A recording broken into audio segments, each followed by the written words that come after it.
मेरा इस बार 70 रैंक आया और मेरा फर्स्ट अटेम्प्ट था। तो मैं मेजरली आंसर राइटिंग और ऐसे के सेशंस के लिए मैंने बोला था, क्योंकि मुझे लगता है उन दोनों चीज़ों ने जो है मेरे मार्क्स से थोड़ा बताया था कि जीएस मेरा स्कोर 446 था और एससीए में 130 था। तो मुझे लगता है इन दोनों चीज़ों ने काफ़ी हेल्प करी थी रैंक प्रोपेल करने में।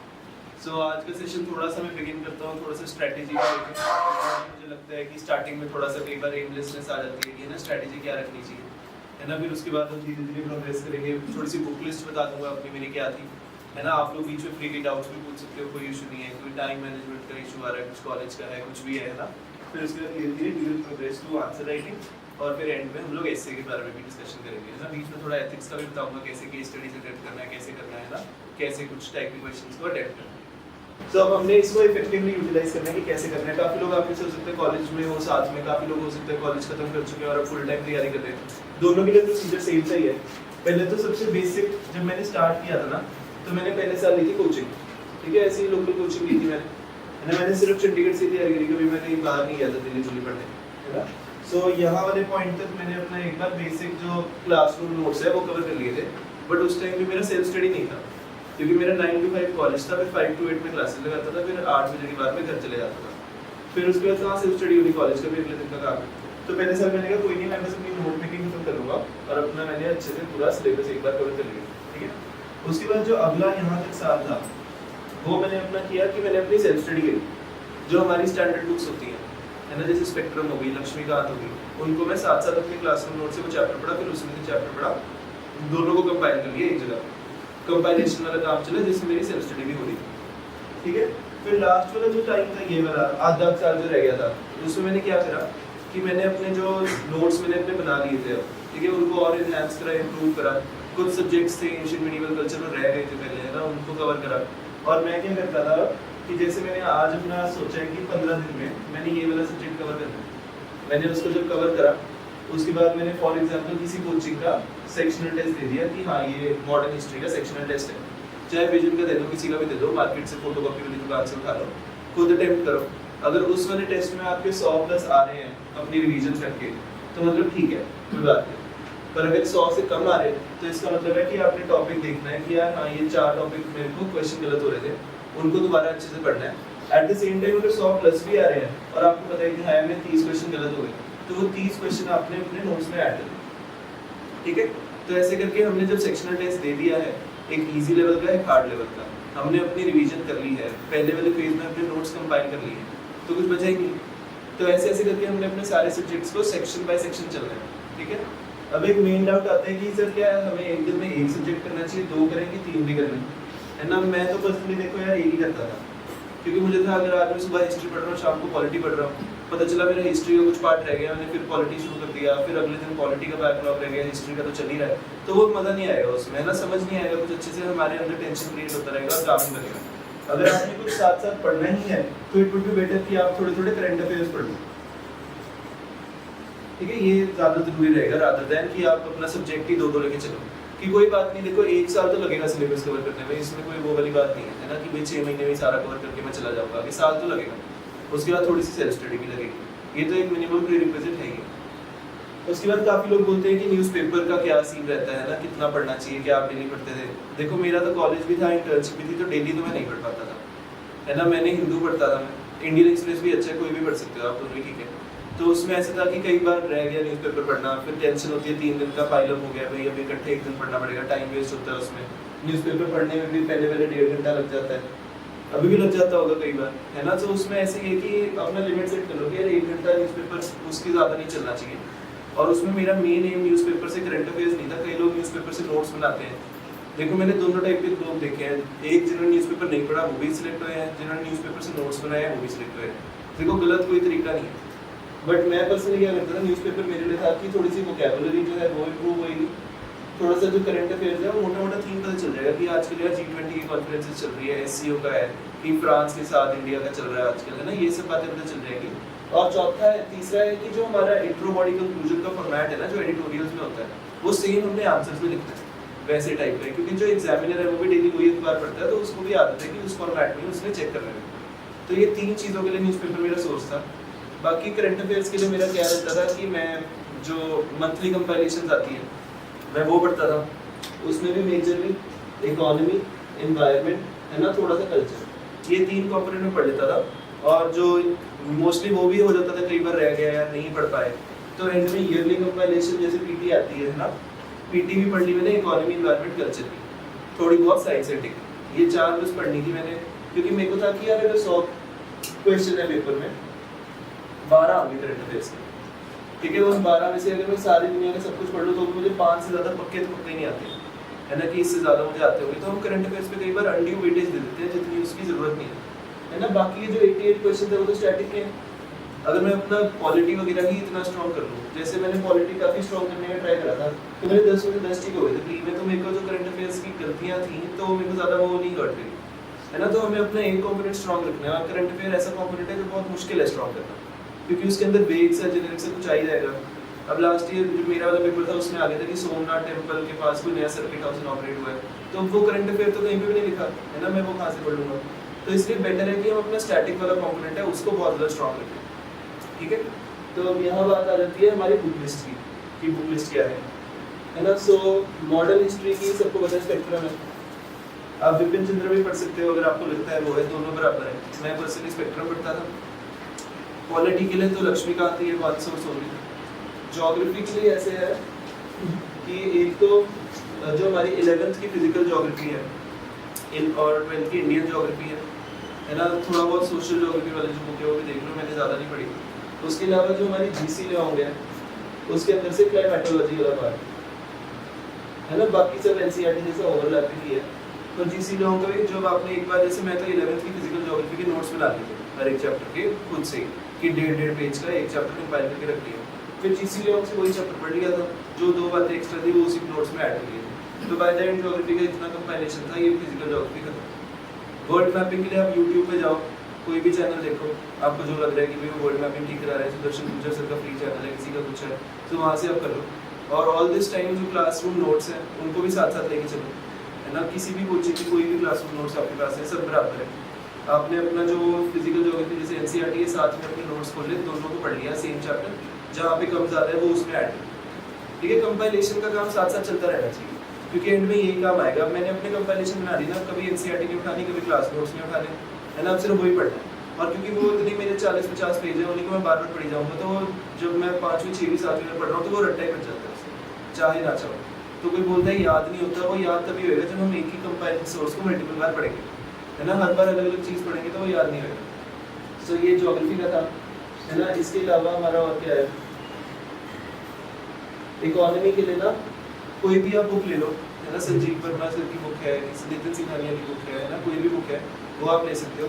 पर्सनली मैंने क्या किया था कि यूट्यूब पे जो मृणाल सर के पुराने वीडियोस पढ़े हैं, है ना, 2016-15 के, तो वो वाले मैंने पढ़ लिए थे, उनसे मैंने खुद ही वीडियो देखते देखते नोट्स बना लिए थे, प्लस जो कोचिंग का मटेरियल है वो साथ में रखा, वो दोनों को मैंने कंबाइन कर लिया था, वो मेरा सोर्स था। उसके अलावा सोर्स के अंदर ये भी आता है कि जो मैंने टेस्ट दिया है उसके अंदर गलतियाँ हुई हैं वो मैंने ऐड करी, अब वो भी मेरे उसका पार्ट बन चुका है नोट्स का, तो मैं उसे दोबारा पढ़ूंगा तो वो वर्चुअली मेरे को दोबारा वो टेस्ट भी नहीं कभी देखने पड़ेगा, ठीक है।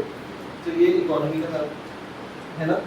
अब कुछ टॉपिक्स हैं जैसे वर्ल्ड हिस्ट्री। अब देखो वर्ल्ड हिस्ट्री का ना, देखो प्री में तो कुछ आता नहीं है, मेंस में एक क्वेश्चन आएगा जी इस बार और कहीं नहीं आएगा। सो वो सब्जेक्ट ऐसा है जिसको हम लीस्ट प्रायोरिटी देंगे अगर टाइम कम है ना। पर्सनली मैंने बहुत ज़्यादा वेटेज दिया नहीं था, और ना प्री में क्वेश्चन आया ना मेंस में, ठीक है। तो ऐसे थोड़ा सा हम स्मार्टली भी खेलेंगे कि हमने ऐसा नहीं करना कि इतनी मोटी बुक वर्ल्ड हिस्ट्री की पढ़ी जा रहे हैं कि भाई फायदा होएगा, एक क्वेश्चन आना है देखो GS 1 में, तो थोड़ा सा देख के खेलेंगे हम क्या है, ठीक है। उसके अलावा एक चीज़ आती है एथिक्स। अब एथिक्स में मैंने तो यहाँ से फ़ोन कर दिया था कि डेली फोटोकॉपी वालों की कौन से अकेडमी की सबसे ज़्यादा अपडेटेड नोट्स है, तो उन्होंने मुझे बोला, मैंने लुकमान की सुने थे, तो मैंने कहा शायद उनके करने होते हैं, तो मुझे वो तो पुराने हैं 2020 के बाद से आए नहीं है, तो उन्होंने मुझे बाजीराम के भेज दिए थे, सारे मोरल सेम थे, ठीक है, वो करना है। बाकी केस स्टडीज़ का पैटर्न मैं आपको बताऊंगा सब्सिक्वेंटली, तो आप वही पैटर्न फॉलो कर देना। मैंने बड़ा टाइम लगा के उसको डेवलप किया है, तो वो मोरल वही है, तो मैंने फाइनली यूज़ किया था, वो काफ़ी अच्छा भी है, ठीक है। कोई सब्जेक्ट रह गया?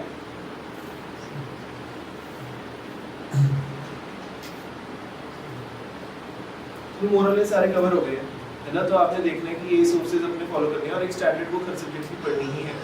सिर्फ ये नहीं करना कि हम लोगों को आलस आता है स्पेक्ट्रम पढ़ने में, लक्ष्मीकांत पढ़ने में, कि हम लोग क्लास नोट्स ही पढ़ लेंगे, बट नहीं, वो भी बहुत एसेंशियल है। और उसमें एक चीज़ और आती है नोट मेकिंग। अब कि नोट्स किस चीज़ के बनाने चाहिए। सो नोट मेकिंग का ऐसे है कि जनरली जो डिफिकल्ट टॉपिक्स है ना, या जो डायनामिक टॉपिक्स हैं जो बार बार याद नहीं होते हैं, हम उनके बनाएंगे। जैसे मैंने पर्सनली चार्टर एक्ट से बनाए थे, मुझे कभी याद नहीं होते थे, है ना। मैंने सोशल रिलीजियस रिफॉर्म मूवमेंट से बनाए थे, peasant revolts, tribal revolts. Polity में ना सबसे बड़ी दिक्कत हम ये करते हैं कि हम लोग fundamental rights, duties, DPSPs, president, parliament, यहाँ तक तो बहुत अच्छे से पढ़ते हैं, बट वहीं पे बात खत्म हो जाती है। उसके बाद जो गवर्नर, स्टेट वाली बॉडीज, कॉन्स्टिट्यूशन, नॉन कॉन्स्टिट्यूशनल, वहाँ तक हम कभी पहुँचते ही नहीं। तो इसलिए मैंने क्या किया था कि लास्ट वाले पार्ट में मैंने ज़्यादा फोकस करा था। तो मुझे पता चल गया कि स्टार्टिंग वाला तो यार मैं हर बार पढ़ लेता हूँ, पहले 10 चैप्टर पढ़ के मैं बोलता हूँ काफ़ी पढ़ाई होगी, फिर वहाँ बाद तक छूट जाता है। तो नॉन कॉन्स्टिट्यूशनल, कॉन्स्टिट्यूशन के नोट्स बनाए एक दिन बैठ के। मैंने कहा यार ये अच्छे से बनाते हैं कि special officer for linguistic minorities, ऐसे ऐसे चैप्टर एंड में एक एक पेज के वो छोड़ देते हैं हम, और उनमें से क्वेश्चन निकाल देते हैं। तो इसलिए वो वाला पार्ट भी हम अच्छे से कवर करेंगे, ठीक है। तो फिर ये नोट मेकिंग का है कि जो आपको मुश्किल लगता है, डिफिकल्ट लगता है, वो बनाओ। जैसे मैंने फिजिकल ज्योग्राफी के एक बार नोट्स बना लिए थे बैठ के। एंशिएंट मेडिवल कल्चर रह गया था जो एक बड़ा इंपॉर्टेंट कंपोनेंट है हमारा। सो इसके अंदर मैंने क्या किया, जो 11th और 12th की ओल्ड एनसीईआरटीज हैं, सीबीएसई वाली, तमिलनाडु वाली की, तो मैंने उनके नोट्स बना लिए थे एक दिन बैठ के पूरे एक रजिस्टर में, कि जो जो चैप्टर वाइज इंपॉर्टेंट लग रहा है बना लिए। फिर उसके बाद मैंने क्या किया कि जो न्यू वाली एनसीईआरटीज आई है थीम्स वाली एंशिएंट मेडिवल की, वो वाली मैंने रीड करी। उसके अंदर जो न्यू वर्ड्स वगैरह लिए हुए हैं उनके पेजेस फाड़ के अपने नोट्स में ऐड कर लिए। ये न्यू वर्ड्स ही क्वेश्चन पूछ लेते हैं, व्हाट डज दिस मीन, मैं 4 ऑप्शन दे दिया। और मैंने क्योंकि सीएपीएफ का पेपर 2 बार क्लियर किया था 21 और 22 में, तो उसके अंदर मैंने देखा न्यू एनसीईआरटी से क्वेश्चंस आए थे पिछले साल 3 लगातार। तो फिर मतलब यूपीएससी का रहता है पेपर भी, तो मतलब they are moving towards new NCERT, तो थोड़ा सा हमें न्यू एनसीईआरटी को भी देखना पड़ेगा। कल्चर के लिए नितिन सिंघानिया सर की आती है बुक, है ना, जो कल्चर की है, तो उसमें से 5 टॉपिक्स हैं जो बहुत इंपॉर्टेंट है, ठीक है। एक हो गया बुद्धिज्म, जैनिज्म, एक हो गया भक्ति सूफी, है ना, एक हो गया स्कूल्स ऑफ थॉट, और एक लास्ट हमारा हो गया टेम्पल्स, ठीक है। ये 5 टॉपिक्स हैं जो सबसे ज़्यादा इंपॉर्टेंट है, जो रिपीट होते हैं, जिनमें से क्वेश्चन आते हैं। तो हम पहले इन पे फोकस करेंगे, फिर उसके बाद जो डांस है, सॉन्ग्स है, ये सब है, वो बाद में हम लोग रीड कर लेंगे कि इनकेस दिमाग में अटक जाए, है ना, क्योंकि हर चीज़ तो हम पूरी नहीं पढ़ सकते। तो हमने इंपॉर्टेंट टॉपिक्स आइडेंटिफाई करने। और दूसरी सबसे ज़्यादा इंपॉर्टेंट चीज़ है पीवाईक्यूज़, है ना। पीवाईक्यूज़ का ऐसा है कि हम लोग वेट करते रहते हैं लास्ट तक कि यार कोई कराएगा पीवाईक्यूज़, तो तब हम करेंगे, बट नहीं, आप खुद ही एक्सरसाइज शुरू कर दो। थोड़ा बहुत टाइम लगता है बट इतना नहीं है। आपने क्या करना है, अपने पेपर 2013 से लेके 2022 तक के आप धीरे धीरे करके उठाओ, सब्जेक्ट वाइज उठाओ, चाहे सब्जेक्ट वाइज आती है पीवाईक्यूज़ की बुक्स भी, है ना। तो उसमें से आप देखो कि हर एक ऑप्शन भी एग्जामिन करो कि क्यों है, क्योंकि काफ़ी बार ऐसा हुआ है कि पिछले पेपर में कोई और ऑप्शन था करेक्ट, नॉन करेक्ट वाला, और अगले साल उसी के ऊपर उठा के क्वेश्चन डाल दिए।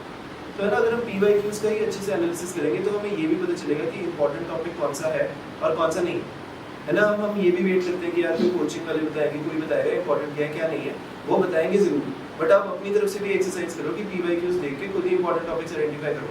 अब मैंने ये 5 टॉपिक्स बताए आपको, तो मुझे किसी ने नहीं बताया, मैंने पीवाईक्यूज़ देखे, मेरे को पता चला यार हर साल इनमें से बहुत क्वेश्चन आते हैं, तो ये वाला मैं इंडेप्थ पढ़ लेता हूँ। अब इन टॉपिक्स को चाहे मैं एनसीईआरटी से भी पढ़ूँ, स्टैंडर्ड बुक से भी पढ़ूँ, यूट्यूब पे वीडियो डाल के भी पढ़ूँ, जितना पढ़ सकता हूँ इन 5 टॉपिक्स के बारे में पढ़ूँ, क्योंकि क्वेश्चन ही इनमें से आने में चाहिए, है ना। नॉन इंपॉर्टेंट वाला बाकी जो है वो मैं अपना स्टैंडर्ड तरीके से पढ़ता रहूँगा। तो ये आइडेंटिफिकेशन वाली जो गेम है ये सबसे ज़्यादा इंपॉर्टेंट है, both for prelims and for mains. Mains में भी अगर आप देखोगे, मैं आपको बताऊँ ना, जो इंटरनल सिक्योरिटी है उसके अंदर 5 ही टॉपिक्स हैं जो हर बार आ रहे हैं। इनफैक्ट इन 5 टॉपिक्स को मैंने बहुत अच्छे से करा था और इसमें 3 क्वेश्चन सीधे आ गए लास्ट ईयर जीएसटी, ठीक है। लेफ्ट विंग एक्सट्रीमिज्म है, नॉर्थ ईस्ट इंसर्जेंसी है, कोस्टल सिक्योरिटी है ना, बॉर्डर मैनेजमेंट है,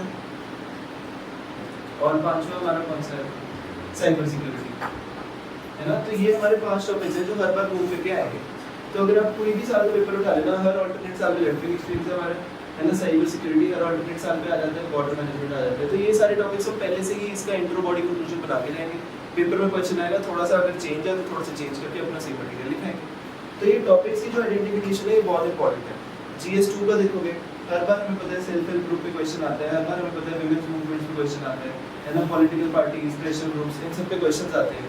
तो हम ई गवर्नेंस पे हर बार क्वेश्चन आएगा, तो मैं पहले से ही इनके कंक्लूजन वगैरह घर से लिख के गया था कि पेपर में आएगा, तो कम से कम इंट्रो कंक्लूजन तो मेरे पास रेडी हो। बॉडी वाला पार्ट हम खुद से वापस जनरेट कर लेंगे ज़्यादा से ज़्यादा, और क्या। अब एग्जाम्पल्स तो याद करें मैंने सबकी, अगर वो कुछ और पूछ लें कि SHGs का बता दो सोशल और इकोनॉमिक फ्रंट पे क्या रोल है, रादर देन कि SHGs के ऊपर क्वेश्चन आ गया, तो थोड़ा सा अंदर एग्जाम्पल्स में याद करके क्या कर सकते हो, मैं वहाँ पे डाल दूँ। तो पीवाईक्यूज़ प्लीज़ अच्छे से करना, और अगर मेंस के लिए तैयारी करनी है तो बेस्ट है कि आप साथ साथ ना टॉपर्स कॉपीज देखना, ये बहुत ज़्यादा इंपॉर्टेंट है। मैं पर्सनली देखता था श्रुति शर्मा मैम की कॉपी है, सृष्टि देशमुख मैम की, कि वो ऐसा क्या लिख रहे हैं कि इनको ज़्यादा मार्क्स मिले। तो है ना, उनकी टेक्निक्स में थोड़ी थोड़ी ट्राई करता था इंकलकेट करूँ, प्लस जो मेरा अपना खुद का स्टाइल है वो भी मैं करता था। तो है ना, ये वाली बात होती थी स्ट्रैटेजी की। तो अगर इसमें किसी को भी डाउट है तो पूछ सकता है किसी भी तरीके का कि भाई क्या है, कुछ पूछना है तो। ठीक है, सो बेसिकली ये हमारी स्ट्रैटेजी वाला पार्ट रहेगा।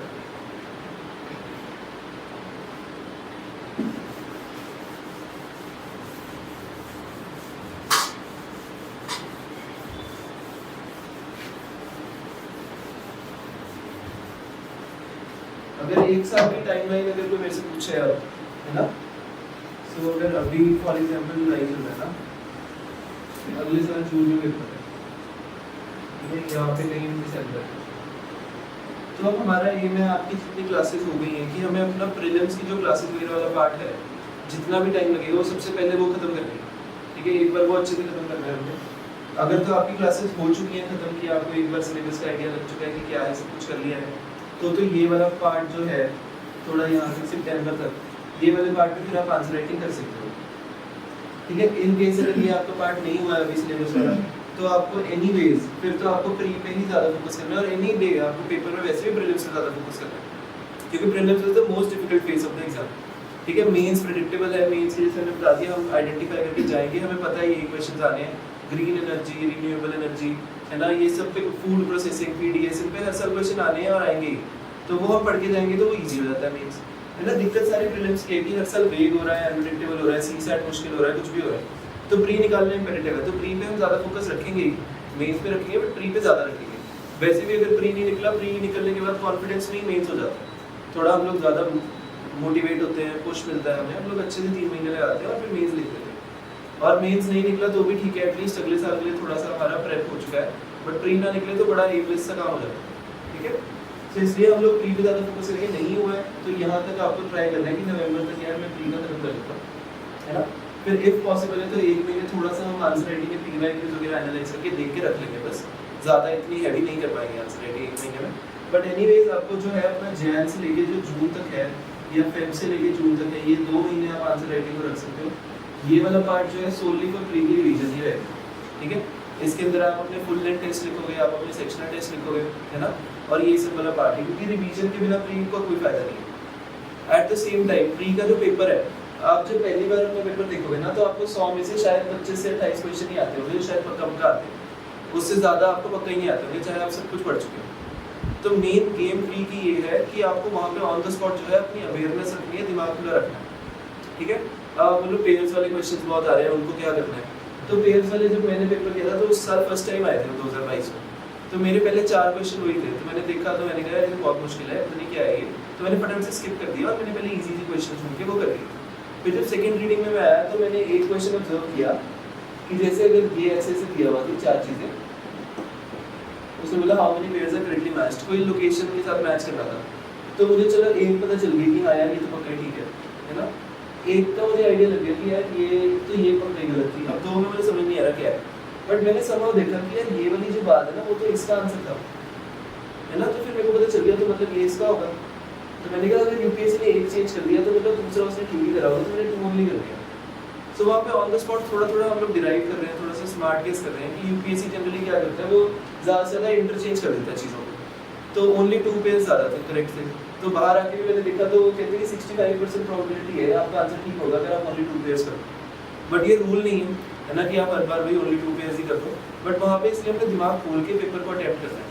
अब एक क्वेश्चन पे आया हुआ था कि कीनिया के इतने % लोग यहाँ पे माइग्रेट करके हैं, ये वो ऐसे वैसे, तो पेपर में क्वेश्चन देखा तो मेरे मोस्टली सारे दोस्त छोड़ ही आए थे, और मैंने उसको एक बार बैठ के ऑब्जर्व किया कि ये क्या क्वेश्चन है, तो उसने बोला कीनिया में कुछ सिविल स्ट्राइक हो रहा है, कुछ हो रहा है, तो इतने फ्यू माइग्रेंट्स आर माइग्रेटेड वहाँ पे किसी और लोकेशन पे, तो अगर एक भी बंदा चला गया होगा किसी रीजन से वो स्टेटमेंट सही है ना, तो मैंने वही सोचा कि अगर एक भी बंदा बाई चांस निकल गया तो वो ठीक है। तो यूपीएससी को भी पता है कि कल को आंसर पे क्लेम हो जाएगा कि हाँ भाई मैंने दिखा दिया कि यार एक बंदा माइग्रेट करा था, तो कभी भी ऐसी जेनेरिक स्टेटमेंट जो है वो गलत नहीं होगी। ठीक है, तो ये वाली स्टेटमेंट सही होगी। फिर दूसरी स्टेटमेंट मैंने ऑब्जर्व करी तो वो भी ऐसे करके अंदाजा लग रहा था, है ना, क्योंकि फर्स्ट स्टेटमेंट से बोला some few migrates are migrated to यहाँ पे, और दूसरी स्टेटमेंट इससे रिलेटेड थी कि यहाँ पे कुछ नहीं हुआ है ऐसे वैसे, तो पता चल गया था दूसरी गलत है। तो अगर मैं उस क्वेश्चन को छोड़ ही देता देख के कि यार ये तो कभी सुनी नहीं है बात, तो वो क्वेश्चन तो गलत हो जाता रह जाता।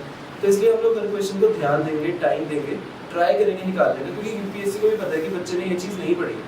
वो क्वेश्चन दे ही इसलिए रहा है क्योंकि वो सॉल्व किया जा सकता है बिना पढ़े। तो थोड़ा सा अवेयरनेस वहाँ पे लगाएंगे। तो मैं पर्सनली प्री में सारे 100 के 100 क्वेश्चन अटेम्प्ट करके आया था, है ना। तो जनरली बहुत अच्छी बात नहीं है कि 100 के 100 करो, बट आई वुड सजेस्ट कि इस पॉइंट पे पेपर ऐसा है कि 90 प्लस तो करने पड़ेंगे, 90 तो करने ही पड़ेंगे, क्योंकि पेपर ही इतना वेग और जेनरिक्स है कि आपको 25-30 क्वेश्चन आते हैं, उसके बाद आपको आइडिया नहीं है कि मेरे कितने क्वेश्चन ठीक होंगे। तो थोड़ा सा रिस्क तो लेना ही पड़ेगा, है ना। अगर आप 60-70 क्वेश्चन करके आओगे तो आप वर्चुअली आउट ही होगे, कि इतनी एक्यूरेसी किसी की नहीं होती, है ना। मोस्टली सारे क्वेश्चन ठीक हो गए, 100 में से भी आपके 50 समथिंग या 60 क्वेश्चन ठीक हो गए तो ठीक है, कहीं ना कहीं तो पहुँच जाएंगे उससे। अब तो कट ऑफ भी 88-87 इतना ही रिवॉल्व करता है ना। और दूसरी बात है अब सी सैट की। अब पर्सनली देखो, मैंने तो जो सी सैट है ना उसको कभी इतना ज़्यादा वो नहीं किया था, क्योंकि मैंने विजन का जो अभ्यास होता है एंड में वो दिया था, उसमें 130 आ रहे थे, PYQs देखा 120-50 आ रहे थे, तो मैंने कहा ठीक है। बट पिछले साल का पेपर भी थोड़ा सा मुश्किल था पहले सालों से, तो मेरे अल्टीमेटली 105 के करीब बने नंबर जो मार्कशीट आई। मैंने कहा ठीक है, काफ़ी डिसेंट है। तो इसमें भी ये नहीं था, मेरा मैथ्स तो बिल्कुल स्ट्रॉन्ग नहीं था, मैं वैसे भी MBBS करा है, मैथ्स का तो कोई बैकग्राउंड है नहीं। तो मेरा मेन ये होता था कि पैसेज वाले क्वेश्चन गलत नहीं होने चाहिए। अब मोस्टली काफ़ी लोगों को पैसेज में दिक्कत आती है, तो उसके लिए भी मैंने कुछ अपना डिराइव करा हुआ था, वो भी PYQs के एनालिसिस से करा था। तो उसके अंदर ऐसे कि ये पैसेज आया, तो बोलेगा what is the crux of this passage, है ना। 1 2 3 4 ऑप्शन है। अब 2 स्टेटमेंट से पता चल जाएंगे ये गलत है, 2 रह जाती है। अब उसमें क्या होता है कि अगर कोई बिजनेस एथिक्स है ना, यहाँ पे कुछ उसने बिजनेस एथिक्स लिखा होगा, एक ऑप्शन में कुछ बिजनेस एथिक्स लिखा होगा, और अगला होगा कि India will become global super power ऐसे। तो हमारी फर्स्ट टेंडेंसी होती है कि हाँ यार, कि 10th में आदत होती है ना, आंसर पैसेज के अंदर ही होता है, तो हम लोग देखते हैं कि हाँ यार यहाँ बिजनेस एथिक्स लिखा था, इससे ही कुछ मिलता जुलता लग रहा है, यही आंसर होगा। बट मोस्ट लाइकली आंसर ये होगा हमेशा, क्योंकि हमें जो भी क्रक्स ऑफ पैसेज है ना उसको मैक्रोस्कोपिक लेवल पे देखना है। हमें ये देखना है कि ये इतना बड़ा पेज था, उसमें से हमें ये उठा के दे दिया, तो ये जो पेज है उसके आगे पीछे वाली बात है, उसकी हेडिंग क्या होगी, है ना। अगर बिजनेस एथिक्स है उसके बारे में लिखा है तो हमने एक्स्ट्रापोलेट करना है कि हाँ यार इंडिया के अंदर बिजनेस ठीक हो जाएगा तो इंडिया की इकोनॉमी अच्छी हो जाएगी और हम ग्लोबल पावर बन सकते हैं। तो हमने हमेशा एक पैसेज को मैक्रोस्कोपिक लेवल से एनालाइज करना है, और ये हम कैसे कर पाएंगे, तो हम PYQs थोड़े अच्छे से करेंगे पैसेज के, और ऑब्जर्व करेंगे कि हाँ यार ऊपर लेवल से मैं देखना चाहता हूँ क्या है, अपना खुद का एक्सपेरिमेंट करते रहेंगे PYQs में, और अल्टीमेटली हम करेक्ट आंसर पे आने लग जाएंगे। ठीक है, तो ये सी सैट की गेम है कि हम लोग पैसेज वाले क्वेश्चन को मैक्सिमाइज कर सकते हैं। अब IIT के क्वेश्चन मैथ्स के आ रहे हैं तो हम नहीं कर सकते, है ना। मैंने काफी लोग देखे हैं जो IIT मैंने नहीं क्लियर कर पाए सी सैट, पर आर्ट्स वालों ने काफी ने क्लियर कर लिया, है ना। सो वही है कि हमने बस अवेयरनेस रखनी है वहाँ पे और आइडेंटिफाई करना है। मैथ्स का इतना लंबा क्वेश्चन है तो मैं अभी नहीं करूँगा, इसको मैं बाद में करूँगा। पहले मैं पैसेज वाले कर लूँगा, मेंटल एबिलिटी वाले कर लूँगा, है ना, और वहाँ पे भी ट्राई करना है। अब वो बोले ABCD हमने पहले सीधी लिखी है, फिर हमने ABCD जो है वो उल्टी लिखी है, तो बोलेंगे कि 51st नंबर पे कौन सा अल्फाबेट है। और कई बार हम छोड़ देते हैं यार, इसका तो फॉर्मूला पता नहीं है क्या करना है, तो मैंने तो रफ शीट पे मैंने पूरी ABCD सीधी लिखी, फिर उल्टी लिखी, फिर मैंने काउंट करा 51 में, फिर मैंने कहा हाँ आई अल्फाबेट बनता है, ठीक है। तो फिर ऐसे ऐसे करके ब्रूट फोर्स से हम लोग ट्राई करेंगे क्वेश्चंस को, ना गिव अप नहीं करेंगे किसी भी पॉइंट पे, क्योंकि सी सेट में 66 चाहिए, पैसेज से काफी नंबर बन जाएंगे थोड़े थोड़े ऐसे जो हम ब्रूट फोर्स से सॉल्व कर रहे हैं। कुछ क्वेश्चन सिंपल भी होते हैं मैथ्स में, ऐसा नहीं है सारी मुश्किल है। कोई क्वेश्चन तो होएगा कि हाँ बोट ऐसे सीधी जा रही थी, उल्टी जा रही थी, कितनी वेलोसिटी वगैरह होगी, तो ये सब भी हम PYQs देखेंगे। कुछ क्वेश्चन जैसे कंपाउंड इंटरेस्ट है, ये है वो है, उनके फॉर्मूले हम थोड़े बहुत तो देख ही जाएंगे। यूट्यूब पे किसी भी चैनल की हेल्प ले सकते हो, ढूंढते रहो, एक्सप्लोर करते रहो, बहुत रिसोर्सेज हैं आजकल ऑनलाइन, है ना। बाकी कोई यहाँ पे टीचर है उनसे भी बात कर लेना जैसे भी आपको लगता है ना। सो ये हमारा बेसिकली सी सैट की अप्रोच रही थी मेरी।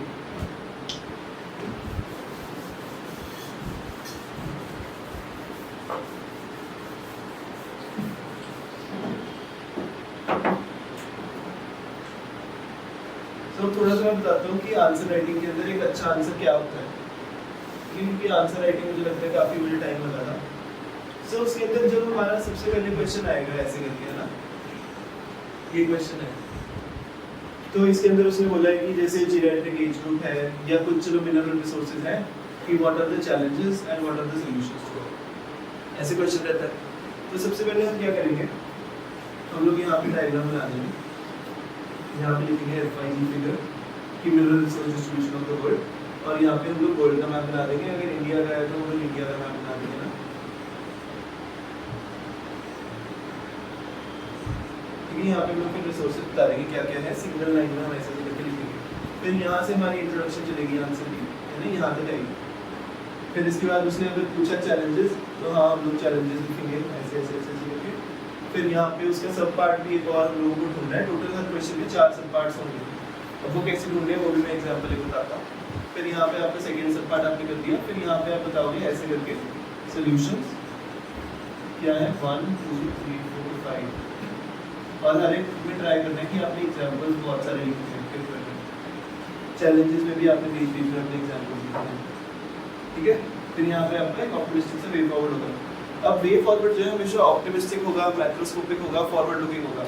अब जैसे अगर मिनरल रिसोर्स डिस्ट्रीब्यूशन के ऊपर क्वेश्चन है, तो वे फॉरवर्ड हम क्या लिख सकते हैं कि इंडिया को मिनरल रिसोर्सेज को ध्यान रखना चाहिए वो, बट ये नहीं होएगा हमारा। हम इसके अंदर और ऑप्टिमिस्टिक क्या कर सकते हैं कि हाँ मिनरल रिसोर्सेज तो ठीक है, बट इंडिया को जैसे इंडिया 5 चक्र जो क्या कर रहा है ग्रीन एनर्जी की तरफ बढ़ना चाहिए, है ना। तो मिनरल रिसोर्सेज का क्वेश्चन था, पर हम ग्रीन एनर्जी की तरफ कंक्लूजन कर रहे हैं कि एज एन एडमिनिस्ट्रेटर ऑल्सो हमें सोल्यूशन सोचना है कि ये तो बड़ा शॉर्ट टर्म है मिनरल रिसोर्सेज का, हमें ग्रीन एनर्जी की तरफ बढ़ना है ना। Like national offshore wind policy है, नेशनल हाइब्रिड सोलर मिशन है ना, ये सब है। तो हम लोग वो कंक्लूजन में लिखेंगे, तो उससे हमें थोड़ा बेटर एग्जामिनर को ये इसने ज़्यादा सोचा है बात को और आगे सोल्यूशन लाने की कोशिश करेंगे, है ना। हमेशा अगर चैलेंजेस आप 5 लिखोगे तो सोल्यूशंस ट्राई करना 7 है ना, क्योंकि हमें हमेशा एक सोल्यूशन पर्सन बनना है, प्रॉब्लम पर्सन नहीं बनना है ना। जितने ज़्यादा हम एग्जाम्पल्स लिख सकते हैं। अगर आपको गवर्नमेंट की स्कीम्स याद है, यहाँ पे लिख दो government schemes related to the same 1 2 3 4 5, और ये चीज़ है माइक्रो डायग्राम, हमने ये फॉलो करनी है जहाँ तक पॉसिबल है, ठीक है। ये अभी मेरे को पर्सनली पता चला, क्योंकि इससे जो है ना हमारा पेपर जो है वो थोड़ा भरा भरा लगता है ना। पॉइंट्स की प्रेजेंटेशन थोड़ी सुंदर आती है और आंसर के अंदर जो है मोनोटनी नहीं आती कि सारा कुछ पॉइंट्स में लिख दिया। और एक चीज़ पैराग्राफ में तो हम कुछ नहीं लिखेंगे, है ना। हम या तो सिर्फ पॉइंट्स में लिखेंगे, डायग्राम्स में लिखेंगे या माइक्रो डायग्राम्स में लिखेंगे, ठीक है। और कंक्लूजन और इंट्रो हम घर से अपना मोस्टली सोच के जाएंगे हर चीज़ का। नहीं भी सोचा है तो हम लोग वहाँ ट्राई करेंगे कि हम ऑन द स्पॉट कुछ अच्छा से बनाएं, है ना। Introduction can be either definition, है ना, और it can be some fact और फिगर। मोस्टली हम ट्राई करेंगे फैक्ट्स और फिगर्स में रखें, बट हर चीज़ के फैक्ट्स फिगर्स नहीं याद रहते, है ना। तो हम लोग उस वाले केस में हम डेफिनेशन लेंगे, ठीक है। बट हम लोग मोस्टली ट्राई करेंगे कि जो भी हमारी फैक्ट्स एंड फिगर्स हैं मेजर थीम्स की वो हम याद करके जाएंगे कि इकोनॉमिक सर्वे में हेल्थ के लिए क्या कहा है, एनर्जी कितने % इंडिया में है, और ये सब चीज़ें। तो ये सब चीज़ें भी टाइम के साथ ही आएंगी, ऐसा नहीं है कि आप आज पढ़ने लग जाओगे और आज आ जाएगी। मोस्टली मैंने ये सारा जो प्रोसेस था ये सारा मैंने मेंस के टाइम में किया था, प्री और मेंस के बीच में, है ना। पहले मेरी आंसर राइटिंग ज़्यादा नहीं थी, फर्स्ट अटेम्प्ट था मेरा भी था कि यार प्री ही निकालना है, फिर मेंस देख लेंगे जो भी होता है ना। तो उसके बाद जाके थोड़ा सा मैं बीच जोर लगाया मैंने, तब जाके हो पाया, ठीक है। एक चीज़ और आती है ऑप्शनल, कि ऑप्शनल को आंसर रख के क्या चूज करें। इसके अंदर 2 चीज़ें होती हैं। एक तो अगर आपका जो ग्रेजुएशन सब्जेक्ट है ना, वो आपको ज़्यादा होना चाहिए कि अगर आप उसका पीवाईक्यू देखो यूपीएससी का सबसे पहले तो ऑप्शनल का, अगर आपकी ग्रेजुएशन सब्जेक्ट के साथ लिंक्ड है ना, उसके जैसा सही आपको लग रहा है कि हाँ यार क्वेश्चन तो वैसे वैसे ही आ रहे, तो फिर ठीक है। आपको इंटरेस्ट भी है डिसेंटली, तो दैट इज़ द बेस्ट, है ना। उसके अलावा आपने जो भी सोर्सेज मार्केट में मिल रहे हैं वो आपने ले लिए और आपने उस बेसिस से अपना कर लिया। बट इन केस आपको लग रहा है कि नहीं यार मेरे को ग्रेजुएशन सब्जेक्ट में मज़ा नहीं आ रहा है, मेरे को तो ये करना ही नहीं था, तो आप ना इंटरेस्ट वाला ऑप्शन चूज कर सकते हैं, ठीक है। तो आपको उसके लिए भी क्या करना है, सबसे पहले आपको देखना है कि पीवाईक्यूज क्या है, क्या वो मैं टैकल कर सकता हूँ। क्योंकि कई लोग होते हैं वो इंजीनियरिंग कर रहे हैं, उनको पीएसआईआर में इंटरेस्ट आ जाता है, वो ले लेते हैं। मेरे काफ़ी दोस्तों ने लिया था, उनका क्लियर भी हुआ कुछ होगा, तो वो ये पीएसआईआर या जिसमें भी आपको इंटरेस्ट है वो आप ऑप्शन लो। अब पर्सनली मेरा तो एमबीबीएस था, मेरा फर्स्ट अटेम्प्ट भी था, तो मैंने कहा चलो मेडिकल साइंस ही ले लेते हैं, एटलीस्ट ग्रेजुएशन में कुछ पढ़ा हुआ वही काम में आ जाएगा। तो इसलिए आपको वो ऑप्शन लेना है जो आपकी स्ट्रेंथ बन सके, या तो इंटरेस्ट हो या आपको ज़्यादा आता हो, ठीक है। उस बेसिस पे कभी मत लेना कि यार इस ऑप्शन में नंबर ज़्यादा आते हैं तो मैं ये वाला ले लेता हूँ, क्योंकि ऐसा कुछ नहीं है। एक साल किसी में ज़्यादा नंबर आते हैं, एक साल किसी और, ठीक है। बहुत हाईली फ्लक्चुएट करता है और आने वालों के हर ऑप्शन में नंबर आते हैं, नहीं आने वालों के अच्छे वालों में भी नहीं आते, ठीक है। तो इसलिए ये आपने कभी नहीं सोचना, ठीक है। सो ये हमारा थोड़ा गुड आंसर क्या होता है उसके बारे में ना था। तो ये आप देख लेना कि ये टेम्पलेट हम लोग फॉलो करा करेंगे जैसे भी जब भी आंसर लिखते हैं, ठीक है। तो एथिक्स की जो केस स्टडी होती है ना उसके अंदर होते हैं 4 पेज, है ना। तो 4 पेज कई बार लगते हैं भरने की, बहुत मुश्किल है। एथिक्स का पेपर वैसे भी सबसे ज़्यादा लंबा ही होता है। तो स्टार्टिंग वाले पार्ट में होते हैं 13 क्वेश्चंस, ठीक है। लास्ट वाले पार्ट में होती है 6 केस स्टडीज, ठीक है। तो इनके अंदर भी टाइम डिवाइड करना बहुत इंपॉर्टेंट है, क्योंकि एथिक्स ही इकलौता पेपर है जिसका पेपर खत्म नहीं होता है और मार्क्स फैच करना भी एथिक्स में आसानी है। आपने सुना ही होगा कि एथिक्स ऐसे और ऑप्शन ये 3 चीज़ें हैं जिनमें मार्क्स ज़्यादा आते हैं, तो बात सही भी है।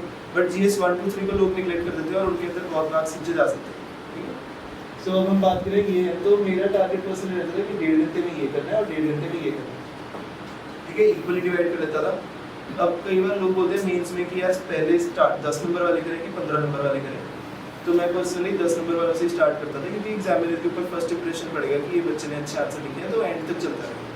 ठीक है, आप ऐसे भी कर सकते हो 5 वाले 10 वाले के लिए 15 वाले के लिए, बट मैं ऑर्डर नहीं चलता। ठीक है, सो पहले तो ये 5वां पेज भी होगा एथिक्स में, जहाँ पे यहाँ तक आपकी इतनी लंबी केस स्टडी लिखी, फिर इतना से कोई पार्ट पे रह जाता है पेज का, तो मैं इसको स्ट्राइक आउट कर देता था कि अगले से ही स्टार्ट करूँगा, है ना। फिर मैंने अगले से स्टार्ट करा। अब मैंने जो केस स्टडी साथ साथ पढ़ी है ना, एक अप्रोच होती है स्टेक होल्डर अप्रोच, है ना। सो यहाँ पे पहले बॉक्स बना दूंगा ऐसे करके, है ना, यहाँ हेडिंग डालूंगा स्टेक होल्डर्स। अब जब मैं केस स्टडी पढ़ रहा हूँ तो बीच में नाम आ रहा है रवि, है ना, राज, है ना, हाँ ये मीडिया कंपनी, पॉलिटिशियन, एसपी, तो ये सब बंदों के नाम आ रहे हैं इसमें। तो मैं पहले ही साथ के साथ पॉइंट्स बना के यहाँ पे उनको नोट कर लूँगा जब मैं पढ़ रहा हूँ फर्स्ट टाइम में, क्योंकि मुझे पता चल गया जो भी बंदों के नाम है या प्रॉपर नाम है ना, वो हमारे स्टेक होल्डर्स हैं। लास्ट स्टेक होल्डर हमेशा हमारा जेनेरिक सा रहेगा, या तो वो इन्वायरमेंट होगा या वो सोसाइटी होगा। ठीक है, तो ये लास्ट जेनेरिक स्टेक होल्डर है। तो फिर हमने ये कर दिया जब सारा स्टेक होल्डर्स, अब मेरे को दोबारा केस स्टडी पढ़ने की जरूरत नहीं है। अब मैंने सारे बंदों के नाम लिख लिए हैं, अब मेरे को दोबारा कोई भी अगर रेफरेंस करना है तो मैं इन्हीं को दोबारा पढ़ लूँगा, मुझे पता है हाँ ये लोग इन्वॉल्व हैं। ठीक है, हमने ये कर लिया। फिर इसके बाद अब यहाँ पे हम लोग इंट्रोडक्शन देंगे कि हाँ ये केस स्टडी में रवि नाम का बंदा था, उसके साथ ऐसे हुआ था। इस शॉर्ट में थोड़ा सा समराइज कर देंगे 3-4 लाइन के अंदर, तो उसको ये दिक्कत आ रही है।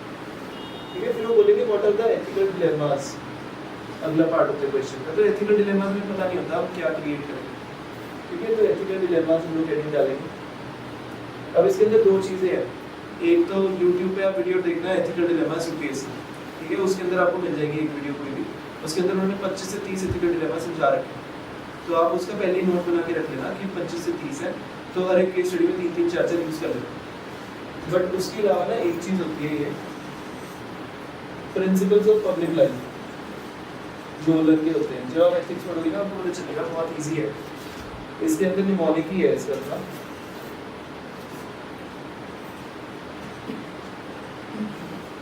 आईएएस मूल्य निमोनिक है इसका। कुछ नहीं होता है, integrity, accountability, selflessness, honesty, objectivity, openness और लीडरशिप, ये 7 क्वालिटीज होती हैं। तो अब हमने क्या करना है कि एथिकल डिलेमास इन 7 क्वालिटीज को ही आपस में लिंक करके कर देना है। इंटेग्रिटी वर्सेस सेल्फिशनेस, ये वर्सेस ये, है ना, तो इन सब अकाउंटेबिलिटी वर्सेस ये, तो जो भी हमें सूटेबल लग रहा है ना हम लोग ये कर देंगे। खुद से भी आप बता सकते हो, protection of environment versus unethical games, कुछ भी बना दो एथिकल डिलेमास, पर वो सिर्फ 3 से 4 से ज़्यादा नहीं होना चाहिए। ठीक है, और आपने अगर यहाँ पे लिख दिया integrity versus accountability for example, तो एक लाइन में उसको एक्सप्लेन करोगे कि क्यों है, उसके लिए ये था बट उसको ये भी फायदा हो सकता है उससे। ठीक है, ये एक लाइन में समझा दिया। तो ऐसे करके आपने 3 से 4 एथिकल डिलेमास लिख दिए। अब मेन क्वेश्चन उसमें आता है what are the choices available to him. ठीक है, वो थोड़ा सा इंपॉर्टेंट है। तो हमारा पहला चॉइस होगा कि यस हमेशा कि हाँ वो तो हर चीज़ को मान जाएगा, अनएथिकल नाम कर देगा ऐसे वैसे। तो अब हमारे को होता है कि इसमें जगह कैसे भरेगी, इतने सारे पेज है। ठीक है, तो हम लोग यहाँ पे लिखेंगे प्रोज, यहाँ पे लिखेंगे कॉन्स। ठीक है, 1 2 3। अब हमने जो स्टेक होल्डर्स लिखे हैं ना, ये वाला जो ऑप्शन है यस वाला, हर एक स्टेक होल्डर के लिए किसी के लिए प्रो होगा, किसी के लिए कॉन होगा। अब मैंने बस ये नाम उठाने, ये नाम यहाँ पे कर दिए जिसके लिए प्रो है या जिसके लिए कॉन। तो मुझे दोबारा मेरी मेहनत नहीं लगी, मेरा टाइम बच गया और मेरा पेज बन गया। ठीक है, तो ये प्रोज कॉन्स का टेबल हो गया। सेकंड ऑप्शन हमेशा रहेगा नो, नहीं करा, उसके प्रोज कॉन्स हम लोग लिखेंगे। अब थर्ड ऑप्शन है हमारा जो हमारा यूनिक सा सॉल्यूशन होना चाहिए, जो हमारा एक्चुअल आंसर भी रहेगा। ठीक है, सो हमने ये कर दिया थर्ड हमारा। सो अब यूनिक सा सॉल्यूशन कैसे आना है वो भी मैं थोड़ा सा बताऊंगा। तो ये हमारा आ गया, इसके प्रोज एंड कॉन्स आपने बता दिए। अब जनरली तो यहाँ पे आंसर खत्म हो जाते हैं। ठीक है, अब इसके अंदर कई बार क्वेश्चन में फोर्थ पार्ट भी होता है कि क्या सॉल्यूशंस होने चाहिए कि फ्यूचर में ऐसी दिक्कतें ना आए। इन केस वो दिया हो या ना दिया हो, हम लोग अपनी मर्जी से ही यहाँ पे सॉल्यूशन लिखेंगे कि ऐसी चीज़ जो है फ्यूचर में ना रिपीट हो। 1 2 3 4 5 और लास्ट में 2 लाइन की कंक्लूजन लिखेंगे कि क्यों ऐसा हो रहा है, नहीं कि क्या कंक्लूजन ऑप्टिमिस्टिक सी जो भी हमने लिखी है, चाहे वो जेनेरिक सी लाइन भी हो, बस कंक्लूजन होनी चाहिए। जनरली मैं क्या करता था कि घर से कुछ कोड्स याद कर जाता था, तो यहाँ पे कोड लिख दिया। ठीक है, जैसे अब एथिक्स में नॉर्मल क्वेश्चन भी पता ही था कि रशिया यूक्रेन में कोई क्वेश्चन आएगा पेपर में, तो इसके लिए मैं कोड याद कर गया था कि wars are poor results for carving out a peaceful tomorrow. तो अब मेरे को कंक्लूजन लिखने की जरूरत नहीं है, मैं बस सीधा कोड लिख दूंगा मार्टिन लूथर किंग कि वॉर में कुछ नहीं रखा है ना, उससे पीस कभी नहीं आ सकती। तो वो मैंने कोड लिख दिया, वो कंक्लूजन सोचने नहीं पड़ी, लिखने नहीं पड़ी, खुद वो कोड लिख दिया खत्म हो गया। सो ऐसे करके हम लोग एक केस स्टडी को अटेम्प्ट करेंगे, है ना। उसको कैसे हमने स्टार्टिंग में स्टेक होल्डर्स लिखने हैं, फिर एथिकल डिलेमास लिखने हैं, तीनों अपने ऑप्शंस क्रिएट करने हैं और प्रोज एंड कॉन्स में डिवाइड करने हैं। ठीक है, अब मैं इसमें आपको एक एग्जांपल देता हूँ जो लास्ट ईयर ही क्वेश्चन आया था।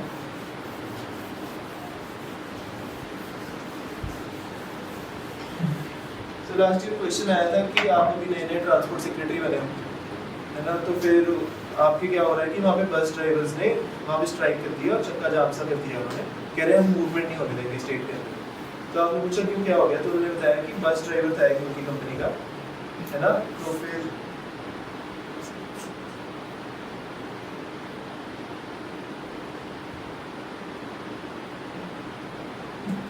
है ना, तो बस ड्राइवर्स की यूनियन थी। तो उन्होंने कहा कि हम लोगों का एक ड्राइवर था, तो वो एक ट्रैफिक लाइट्स पे खड़ा था, तो उसकी प्राइवेट गाड़ी वाले से लड़ाई हो गई, सरकारी बस ड्राइवर था। तो लड़ाई हुई, तो उसमें क्या हुआ, लड़ाई में बस ड्राइवर जो है वो मर गया ऑन ड्यूटी, प्राइवेट वाला जो है वो क्रिटिकली एडमिट हो गया। तो बस ड्राइवर्स की डिमांड है कि उसकी फैमिली में बस ड्राइवर को किसी को जॉब दो, प्लस बस ड्राइवर को कॉम्पनसेशन दो जो ऑन ड्यूटी डेथ की होती है। पर सीबीआई और पुलिस ने इन्वेस्टिगेशन करी तो पता चला कि बस ड्राइवर ने पहले लड़ाई शुरू करी थी और उसने पहले हाथ उठाया। ठीक है, तो अब आपको पता है कि यहाँ बस ड्राइवर की गलती है, उसने लड़ाई शुरू करी थी और अब वो मर भी गया खुद। तो अब बस ड्राइवर कह रहे हैं हम तो जब तक आपकी दोनों डिमांड्स फुलफिल नहीं करोगे तो हम तब तक तो नहीं आपको जाने देंगे, हम तो ऐसे ही रखे रहेंगे। तो अब उन्होंने पूछा कि what are the options availability. ठीक है, अब पहला ऑप्शन तो हो गया कि हाँ आप मान जाओगे कि हाँ फैमिली में कॉम्पेंसेशन भी दे दी किसी को, है ना, और फैमिली में जॉब भी दे दी, दोनों चीज़ें मान लिया। बट दोनों चीज़ें तो नहीं मानेंगे हम लोग, है ना, वरना केस स्टडी की दी है। मेरे काफ़ी दोस्त ये दोनों चीज़ें कर रहे हैं, कहते हैं कि हम लोग वेलफेयर स्टेट है तो हमको करना चाहिए सरकार को अपने बंदों के लिए, चाहे चलो गलती करती करती फैमिली की सफ़र करें, क्योंकि वो भी एक डालते हैं ना उसमें थोड़ा सा इमोशनल था कि उसकी 2 डॉटर्स हैं, स्कूल कॉलेज हुए, उसकी मदर बीमार है, ये वो, तो आप क्या करोगे। तो दूसरा ऑप्शन होगा कि नहीं हम लोग दोनों चीज़ों को मना कर देंगे, हम कुछ भी नहीं देंगे कि गलती उसकी थी, हम बने कोई नहीं देख लेते। ठीक है, तो ये वाला ऑप्शन भी सही नहीं है। अब हमें तीसरी चीज़ कुछ करनी है कि वो मिडल सा ग्राउंड आ रहा है बट वो थोड़ा सा क्रिएटिव भी होना चाहिए। सो मैंने वहाँ पे सोचा कि हम लोग जरूर चलो कुछ तो करने ही दोनों में से, है ना, था तो सरकारी बंदे और फैमिली भी खतरे में है और ये स्ट्राइक भी हटानी है। तो मैं बोलूँगा कि हाँ हम लोग एक फैमिली में किसी बंदे को जॉब दे देंगे, but that will be subject to merit, कि हर 6 महीने बाद उसका टेस्ट रहेगा उस चीज़ के लिए कि अगर हम टाइपिस्ट का काम दे रहे हैं फॉर एग्जाम्पल सरकारी, तो उसको टाइपिंग आनी चाहिए, वरना फिर हम निकाल दें। ठीक है, ये सब्जेक्ट टू डाल दिया मेरिट रिलेशन। दूसरा है कि कॉम्पेंसेशन के लिए हम उनसे रिक्वेस्ट करेंगे जो बस ड्राइवर से यूनियन है कि देखो यार हमने अपनी तरफ से एक जॉब दे दी है, तो हमारी सिचुएशन भी समझो, इतने रिसोर्सेज नहीं है हमारे पास, अगर हम तुम्हारे बंदे के लिए इतना कर रहे हो तो तुम भी तो अपने के लिए कुछ करो। तो तुम लोग एक फंड क्यों नहीं क्रिएट कर देते हो, है ना, जिसका तुम लोग खुद ही 10-10 रुपये 100-100 रुपये सारे डालो, तुम लोग 1000 बंदे हो, इतने पैसे इकट्ठे हो जाएंगे, उसको दे देना, इतना भी क्या है इसमें। अब इस चक्कर में सारे लोग ये भूल गए कि एक प्राइवेट बंदा भी था, है ना, जो वो था ऑप्शन बताया फंड क्रिएट करेंगे पैसे दे देंगे, तो अच्छा ऑप्शन है। हमने थोड़ा यूनिकली बात करी, आधा आधा कर दिया, तो हमें ज़्यादा वो भी नहीं करना पड़ा, हम बीच में भी आ गए, प्रैक्टिकली फिजिबल ना हो फर्क नहीं पड़ता, एटलीस्ट हमने अपनी तरफ से ट्राई करें। तो इसके अंदर काफ़ी लोग ये भूल गए कि वो प्राइवेट बंदा भी तो था जो क्रिटिकली एडमिट था हॉस्पिटल में, है ना, उसकी भी किसी ने बात ही नहीं करी, तो ये लोग भूल गए। तो मेरे को इसलिए ये फायदा हुआ कि मैंने स्टार्टिंग में स्टेक होल्डर्स लिख लिए थे ना, तो जब मैं प्रोज कॉन्स लिख रहा था तो वो प्राइवेट वाला बंदा मेरे दिमाग में रहा, वरना इतने लंबे प्रोसेस के बाद वो भूल जाते हैं कि केस स्टडी के अंदर क्या था। तो इसका ये बेनिफिट है। ठीक है, तो उसमें मैंने बोला कि जो इसका इतना सा कॉम्पेंसेशन का पार्ट होगा वो उस बंदे के ट्रीटमेंट में भी जाएगा फंड से, कि भाई आपकी यूनियन के बंदे से गलती हुई है तो आपका भी थोड़ा सा रिस्पॉन्सिबिलिटी बनता है कि आपको टेक ओवर करना। ठीक है, तो ये मेन हमारा केस स्टडीज का रहता है। इसके अलावा हर एक पेपर के अंदर ये चीज़ है कि हमने डायग्राम बहुत सारे बना रहे, जैसे GS1 के अंदर ही मैं 3 वर्ल्ड के और 4 इंडिया के मैप बना के आया था, चाहे वो रेलेवेंट तो होंगे ही हमेशा। क्वेश्चन आ गया लैंडस्लाइड्स पे, तो हम डायग्राम बना देंगे, हाँ यार इंडिया के अंदर इस जोन के अंदर लैंडस्लाइड होती है। क्लाउड बर्स्ट पे आ गया, बोल देंगे 2 रिसेंट एग्जांपल बता दो, आया था क्वेश्चन, तो हम बता देंगे कि हाँ ये हमारे 2 रिसेंट एग्जांपल हैं कि यहाँ और यहाँ पे क्लाउड बर्स्ट है।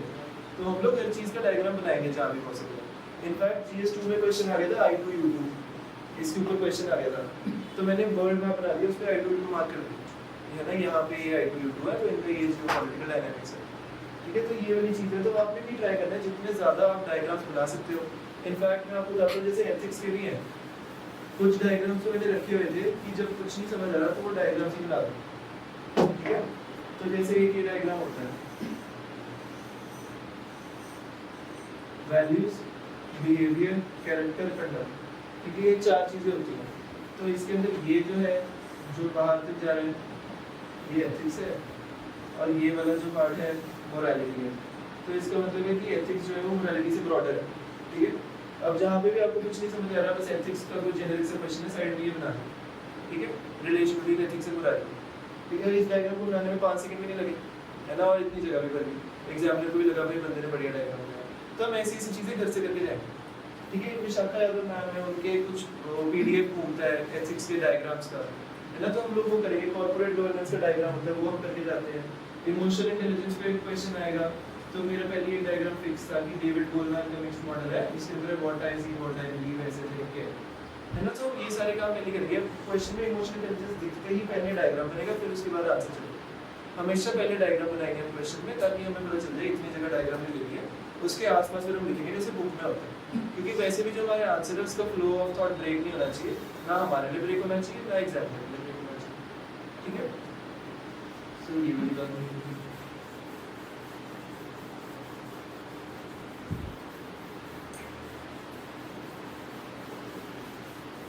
एक इंपॉर्टेंट टॉपिक हमारे रह गया था एनवायरनमेंट, ठीक है। अब देखो प्रीलिम का जो है ना कि फॉरेस्ट सर्विस का और सिविल सर्विसेज का कॉमन प्रीलिम है, ठीक है। तो इट इज मैंडेटरी कि 18 क्वेश्चन तो मिनिमम एनवायरनमेंट के होंगे इस ऑफिस में, और कोई सब्जेक्ट नहीं है जिसकी इतनी वेटेज है।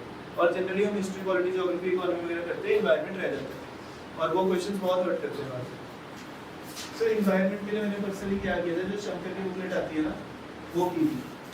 आजकल लोग पीएमएफ की भी कर रहे हैं, मैंने पर्सनली नहीं करी थी, मेरे दोस्त की वजह से अच्छी है, but at the same time बहुत बल्कि है ना। सो आप अपने हिसाब से दोनों बुक्स को पढ़ के देखो एक बार, थोड़ा थोड़ा, कोई लाइब्रेरी से ले लो, किसी फ्रेंड की ले लो, देख लो कि आपको सूट कौन सी करती है। मुझे तो पर्सनली मैंने शंकर करी थी, ठीक लगी थी, है ना। उसके अलावा बायो की जो एनसीईआरटी 11-12 थी, उसके लास्ट के 4 चैप्टर बोलते हैं पढ़ने के। अब मेरा बायो का बैकग्राउंड था तो मैंने नहीं पढ़ी, है ना, बट आप लोग उसके लास्ट के 4 चैप्टर पढ़ सकते हैं 11-12 की बायो की एनसीईआरटी की, उससे कुछ फायदा हो जाएगा, है ना। फिजिक्स, केमिस्ट्री वगैरह पढ़ने की कोई जरूरत नहीं है। तो शंकर वाली बुक के अंदर भी ना हम लोग सिलेक्टिवली पढ़ेंगे, पूरी पूरी बुक नहीं पढ़ेंगे। जैसे हमें पता है कि अगर कोई चैप्टर है साइंस माइनिंग के ऊपर, है ना, तो उसके ऊपर कोई ऐसा नहीं है कि ज्यादा क्वेश्चंस आएंगे, प्री में तो पक्का नहीं आएंगे, क्योंकि वो मेंस का टॉपिक बन जाता है वैसे भी, है ना। तो हम स्मार्टली करेंगे। जो प्रोटोकॉल वगैरह वाला चैप्टर है वो अच्छे से पढ़ेंगे, उसकी हम लोग खुद हाथ से लिस्ट बनाएंगे, उसकी हम कोई यूट्यूब पे वीडियो देखेंगे, उसके हम लोग जब पीवाईक्यू सॉल्व करेंगे तो हम लोग उसको सॉल्व करके उसमें ऐड करेंगे। तो हमने जो पार्ट इंपॉर्टेंट है, जैसे प्रोटोकॉल ट्रीटीज हो गई हैं, हमारी वेटलैंड साइट्स हो गई हैं, हमारे नेशनल पार्क्स हो गए, वाइल्ड लाइफ सेंचुरीज हो गए हैं, ये सारी जो चीज़ें हैं बहुत अच्छे से करेंगे। उसके अलावा जो शंकर की आप देखोगे स्टार्टिंग के 3-4 चैप्टर है ना, जो जेनेरिक एनवायरनमेंट के ऊपर है, बायोम पे, है ना, कम्युनिटी, इकोसिस्टम, तो वाले चैप्टर्स में हम अच्छे से पढ़ेंगे। उससे हमारा थोड़ा बेसलाइन बनेगा। जैसे अब पता है कि हमें, अब मैंने ऑब्जर्व करा जब मैं पीवाईक्यू देख रहा था कि पोल्यूशन बहुत इंपॉर्टेंट चैप्टर है। एक साल एयर पोल्यूशन पे आएगा कि ये AQI इंडेक्स के अंदर कौन से 12 पोल्यूटेंट्स हैं, ये वो, एक साल नॉइज पे डाल देंगे, एक साल न्यूक्लियर पे डाल देंगे, तो पता है हमें पोल्यूशन इंपॉर्टेंट टॉपिक है। तो ये आइडेंटिफाई करना कि कौन से टॉपिक्स इंपॉर्टेंट है, कौन से नहीं है, ये हमें खुद करना पड़ेगा पीवाईक्यू से। और एनवायरनमेंट तो हम अच्छे से करेंगे, वहाँ पे भी हम थोड़ी सी कॉमन सेंस करेंगे। कई बार बोलते हैं कौन सा इनमें से ऑर्गेनिज्म है जो ये कर सकता है, 4 ऐसे रिलेटेड से मंकी टाइप कुछ लिख देंगे, तो थोड़ा सा वहाँ कॉमन सेंस लगा के हमें करना पड़ेगा, तो वो क्वेश्चन सॉल्वेबल है ना। कोई क्वेश्चन कई बार बायो के ट्रिकी भी आ जाते हैं, कौन सा इनमें से फिल्टर फीडर है, तो वहाँ पे भी कुछ ऑक्टोपस वगैरह कुछ लिखा हुआ है, तो उसका आंसर शायद ऑयस्टर था। तो आप खुद सोचो ऑयस्टर है तो वो थोड़ा, इसका मुंह तो है नहीं, तो फिल्टर के थ्रू फीड करता होगा। तो है ना, थोड़ा ऐसे कॉमन सेंस से क्वेश्चन को सॉल्व करके थोड़ा थोड़ा रिस्क भी लिया करेंगे, ठीक है। और ये रिस्क कितना लेना है कैसे पता चलेगा, जब हम लोग मॉक टेस्ट सॉल्व करेंगे तो हमें पता चलेगा। एक में आप 78 करना है, एक में 85 करना है, एक में 100 कर देना, तो आपको पता चलेगा कि स्वीट स्पॉट क्या है आपका। कोई 84 करते हैं, कोई 88 करते हैं, ठीक है। एक इंपॉर्टेंट क्वेश्चन लोग और पूछते हैं कि कितने हमें फुल लेंथ टेस्ट करने चाहिए प्री से, है ना।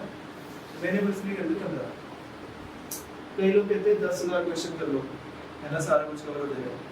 पर आपने अगर कभी पेपर सॉल्व किया तो आपको पता है पेपर करने में अगर 1.5 घंटा लगता है तो उसके आंसर देखने में 3 घंटे लग जाते हैं, है ना। तो अगर हम लोग 10,000 क्वेश्चन करेंगे तो हम लोग इतना तो हम फिर पक्का आंसर अच्छे से नहीं देख रहे होंगे, है ना। क्योंकि हम लोग अगर आप 100 क्वेश्चन का टेस्ट करो, उसके बाद आप उसके आंसर देखो अच्छे से, उसके बाद अलग ही सेटिस्फेक्शन आती है कि मैंने अच्छे से सारे आंसर देख लिए, ये टेस्ट मेरा कंप्लीट है। तो सच्ची में जनरली जो मैं बता रहा हूँ आपसे, फेब से लेके जो जुलाई वाला टाइम है, इतना ही टाइम होगा कि आप अपने सेक्शनल टेस्ट कर पाओ और आप 15 फुल लेंथ टेस्ट कर पाओ।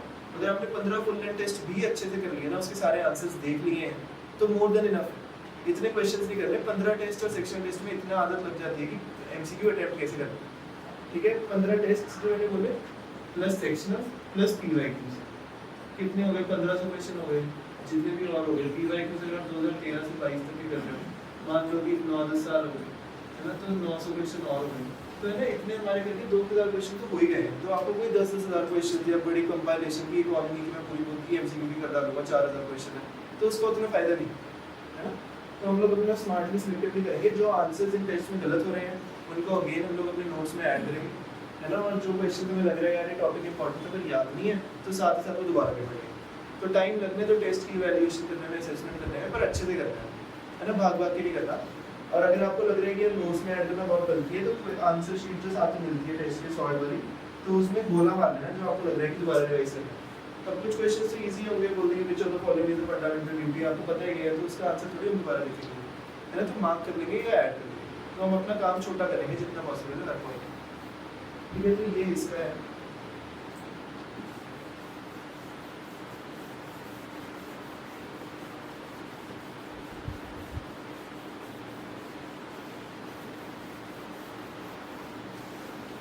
तो थोड़ा सा मैं ऐसे का भी बता देता हूँ कि कैसे अप्रोच करना चाहिए ना।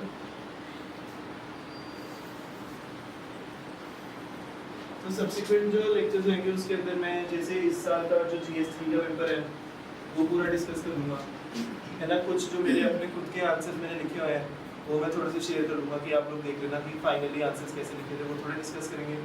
कोई मैंने ऐसे लिखा होगा तो वो ऐसे भी मैं शेयर कर दूँगा कि मेरा फाइनल ऐसे इससे मिलता जुलता था। 2022 के मैंने कौन से एसेस चूज करे और उनके अंदर मेरी क्या अप्रोच रही थी वो सब मैं बताऊंगा, है ना। सब्सिक्वेंट लेक्चर में ये सब काम करेंगे। तो एसे के अंदर क्या होता है, सबसे पहले हमारे एसे के टाइप्स, सबको दो तरह के, फिलोसॉफिकल है, एक टेक्निकल है।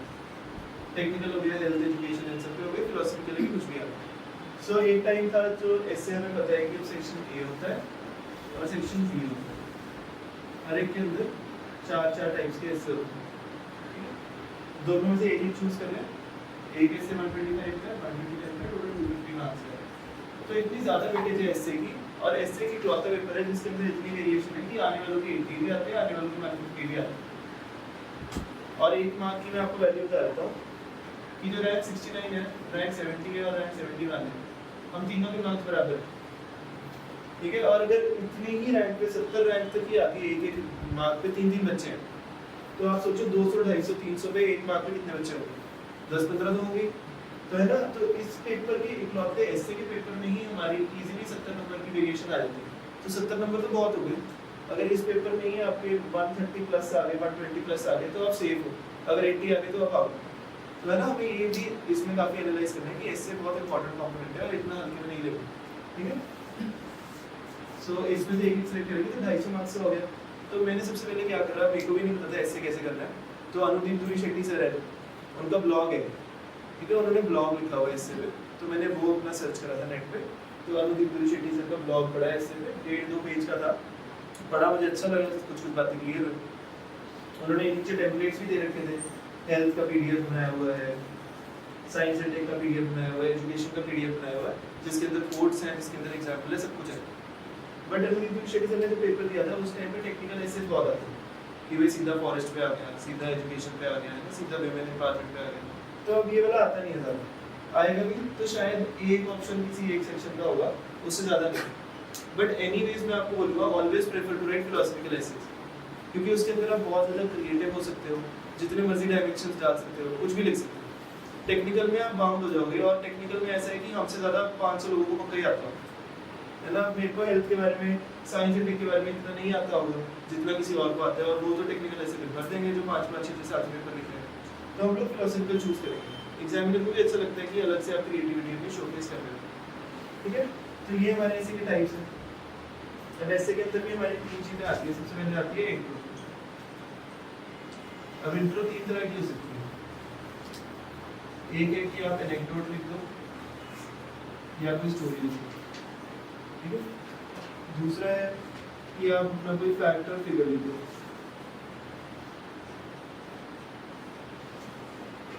तीसरा है या इसको डेफिनेशन में लिख सकते हो आप, और तीसरा होता है कोड या फिर आपको पोएम, ठीक है। सो ये 3 टाइप का होता है इससे। तो इसमें से कौन से हमें स्टार्ट करना चाहिए, ये तो हम पक्का नहीं करेंगे, है ना। ग्लोबलाइजेशन पे ऐसे तो ग्लोबलाइजेशन की डेफिनेशन तो हम देंगे, है ना। जीएस का आंसर नहीं है, ऐसे है। एग्जामिनर को भी पढ़ने में मजा नहीं आएगा। मेन पार्ट है कि एग्जामिनर को पहले 1.5 पेज में इंगेज करना है कि वो मैंने ऐसे पूरा पढ़ा, ठीक है। अगर नहीं पढ़ेगा तो वो बोलेगा हाँ यार ठीक ही लिखा है, चलो इसको 40 नंबर दे देते हैं, अगला पढ़ते हैं ऐसे। उसको इतने पढ़ने ऐसे, उसको बाद तो शौक भी आप ही का पढ़े, इंटरेस्ट बनवाना है इसमें, ठीक है। लोग कोड पोएम्स भी स्टार्ट करते हैं, जिसलिए हम ये good approach. But code poem के बाद क्या है, हम फिर डेफिनेशन लिखा देते हैं, है ना। तो वो इम्पैक्ट उतना सही रहेगा। तो बेस्ट है कि हम लोग किसी एनेक्डोट या अपनी स्टोरी से स्टार्ट करें, तो वो बेस्ट रहता है कि कोई स्टोरी अगर आप यूज करोगे, चाहे वो पर्सनल है चाहे प्रोफेशनल है, किसी सिविल सर्वेंट की है या करंट अफेयर लिंक्ड स्टोरी है, तो वो यूज करो, वो बेस्ट रहती है, ठीक है। अब अगर मैं आपको ऐसे दिखाऊं तो हमारे जितने भी पेजेस हैं, टोटल ऐसे मतलब 12 पेज होते हैं। अगर हम लोग मॉक टेस्ट देना किसी इंस्टीट्यूट का, तो कई बार ना वो मॉक टेस्ट में ना 14-15 पेज दे देते हैं। तो बंदे हमारी आदत होती है कि हम 14-15 पेज भर दें। यूपीएससी का पता नहीं होता कितने पेज है। वहाँ पे जाके मेरे कई दोस्तों ने क्या करा कि हाँ चैलेंजेस और सॉल्यूशंस भी डिवाइड कर दिए इससे को, तो उन्होंने कहा हाँ 14-15 पेज है, तो 7.5 स्टार्टिंग का 1 पेज इंट्रोडक्शन हो गया, 8वें पेज तक चैलेंजेस चल रहे हैं, ठीक है। फिर पेज मिनट भी देखिए 4 ही पेज रह गए। अब सॉल्यूशंस इतने से लिख पाए बेचारा, तो है ना। हम ये नहीं करेंगे, हम लोग इसलिए पहले ध्यान से एक बार पेपर में काउंट भी कर लेंगे। तो यूपीएससी ने इस बार 12 की जगह 11 तो नहीं दे दी या 14 तो नहीं देती, तो पहले 5 मिनट ये देख लेना एक बार पेज पर कितने पेजेस हैं, ठीक है। सो टोटल 12 पेज है। अब आपको देखो 2 हिस्से हैं तो टोटल 24 पेज हो गए। बाय कंट्रास्ट एक जीएस के पेपर में होते हैं 50 पेज, ठीक है। तो वर्चुअली ऐसे जो है वो almost half the size of the GS paper है, तो है ना। इसलिए ऐसे के अंदर बेस्ट क्या होता है, once you have selected your topic 1, you have selected your topic 2, अब आप अपने ये शुरू करने लगे ना, तो पहले आपने जो एसे के पीछे रफ शीट दी है उसके अंदर 10-15 मिनट लगा के ब्रेनस्टॉर्म करोगे कि मैंने लिखना क्या है, सीधा नहीं लिखने लग जाएंगे, ठीक है। आप ऐसे करके अपना फ्लो चार्ट बनाओगे, एसे का टॉपिक लिखोगे, फिर इसके अंदर हम जैसे डायमेंशंस हम करते हैं ना, ये मेरी अप्रोच थी, ठीक है। Political, economic, social, technological, geographical, environmental, moral ethical और हिस्टोरिकल। तो इन सारे डायमेंशंस के अंदर हमने ब्रेनस्टॉर्म करना शुरू कर दिया, ठीक है। अब हम लोग करेंगे पॉलिटिकल, इकोनॉमिक, सोशल, ये वो ऐसे ऐसे करके हम सोचेंगे हाँ इसके अंदर ये पॉइंट लिखूंगा, ये पॉइंट लिखूंगा, ये पॉइंट लिखूंगा, ऐसे ऐसे करके तो एक पूरे पेज पे हम ब्रेनस्टॉर्म करेंगे। एक बहुत इंपॉर्टेंट चीज एथिक्स में हमारी रहेगी, वो थी कि हम लोग जो सिविल सर्वेंट्स है ना, उनके एग्जाम्पल बहुत सारे याद करके जाएंगे, 10-15। आर्मस्ट्रॉन्ग पामे सर हो गए, स्मिता साबरवाल मैम हो गई, है ना, प्रशांत नायर सर हो गए आईएएस, इन सबके हम एग्जांपल्स याद करके जाएंगे, इन्होंने क्या स्कीम्स करी हैं, क्या नया कुछ इनोवेटिव किया है, ऐसे में कम से कम 10 एग्जांपल याद करके जाएंगे।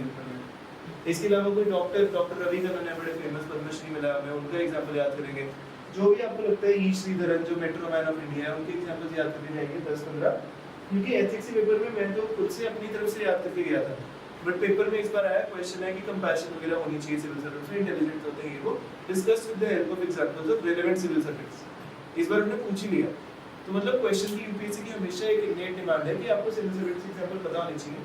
इसके 1-2 एग्जांपल है, एक तो आपको पॉइंट अच्छा सब्सटैंशिएट हो जाता है, दूसरा एग्जांपल को लगता है इसको यार जनरली सिविल सर्विसेज में इंटरेस्ट है, इसमें रिसर्च करिएगा, इसको लोगों के नाम पता है, ठीक है। तो हम ये जब नाम याद करके जाएंगे, अब यहाँ पे हम क्या करेंगे, बीच-बीच में सिविल सर्विस के एग्जांपल ऐसे भी स्प्रिंकल करते रहेंगे, साथ-साथ गवर्नमेंट स्कीम्स जो भी किसी डायमेंशन से लिंक्ड है ना। अब जब मैं हेल्थ, एजुकेशन, अब जैसे सोशल है, सोशल के अंदर भी हेल्थ आएगा, एजुकेशन आएंगे, विमेन आएगा, चिल्ड्रन आएगा, है ना। सो ये सारे हैं, तो इन सब की जो स्कीम्स रेलेवेंट है वो भी मैं मेंशन करता रहूँगा, ठीक है। तो ये हमारी इंट्रोडक्शन हमने कर ली है, एनेक्डोट वाली है। स्टार्टिंग में 15 मिनट हमने ऐसे ब्रेनस्टॉर्म कर लिया है, पहले 2 मिनट हमने पेज काउंट कर लिए और 5 मिनट लगा के हमने अपने दोनों ऐसे काउंट सिलेक्ट कर लिए कि कौन से करने।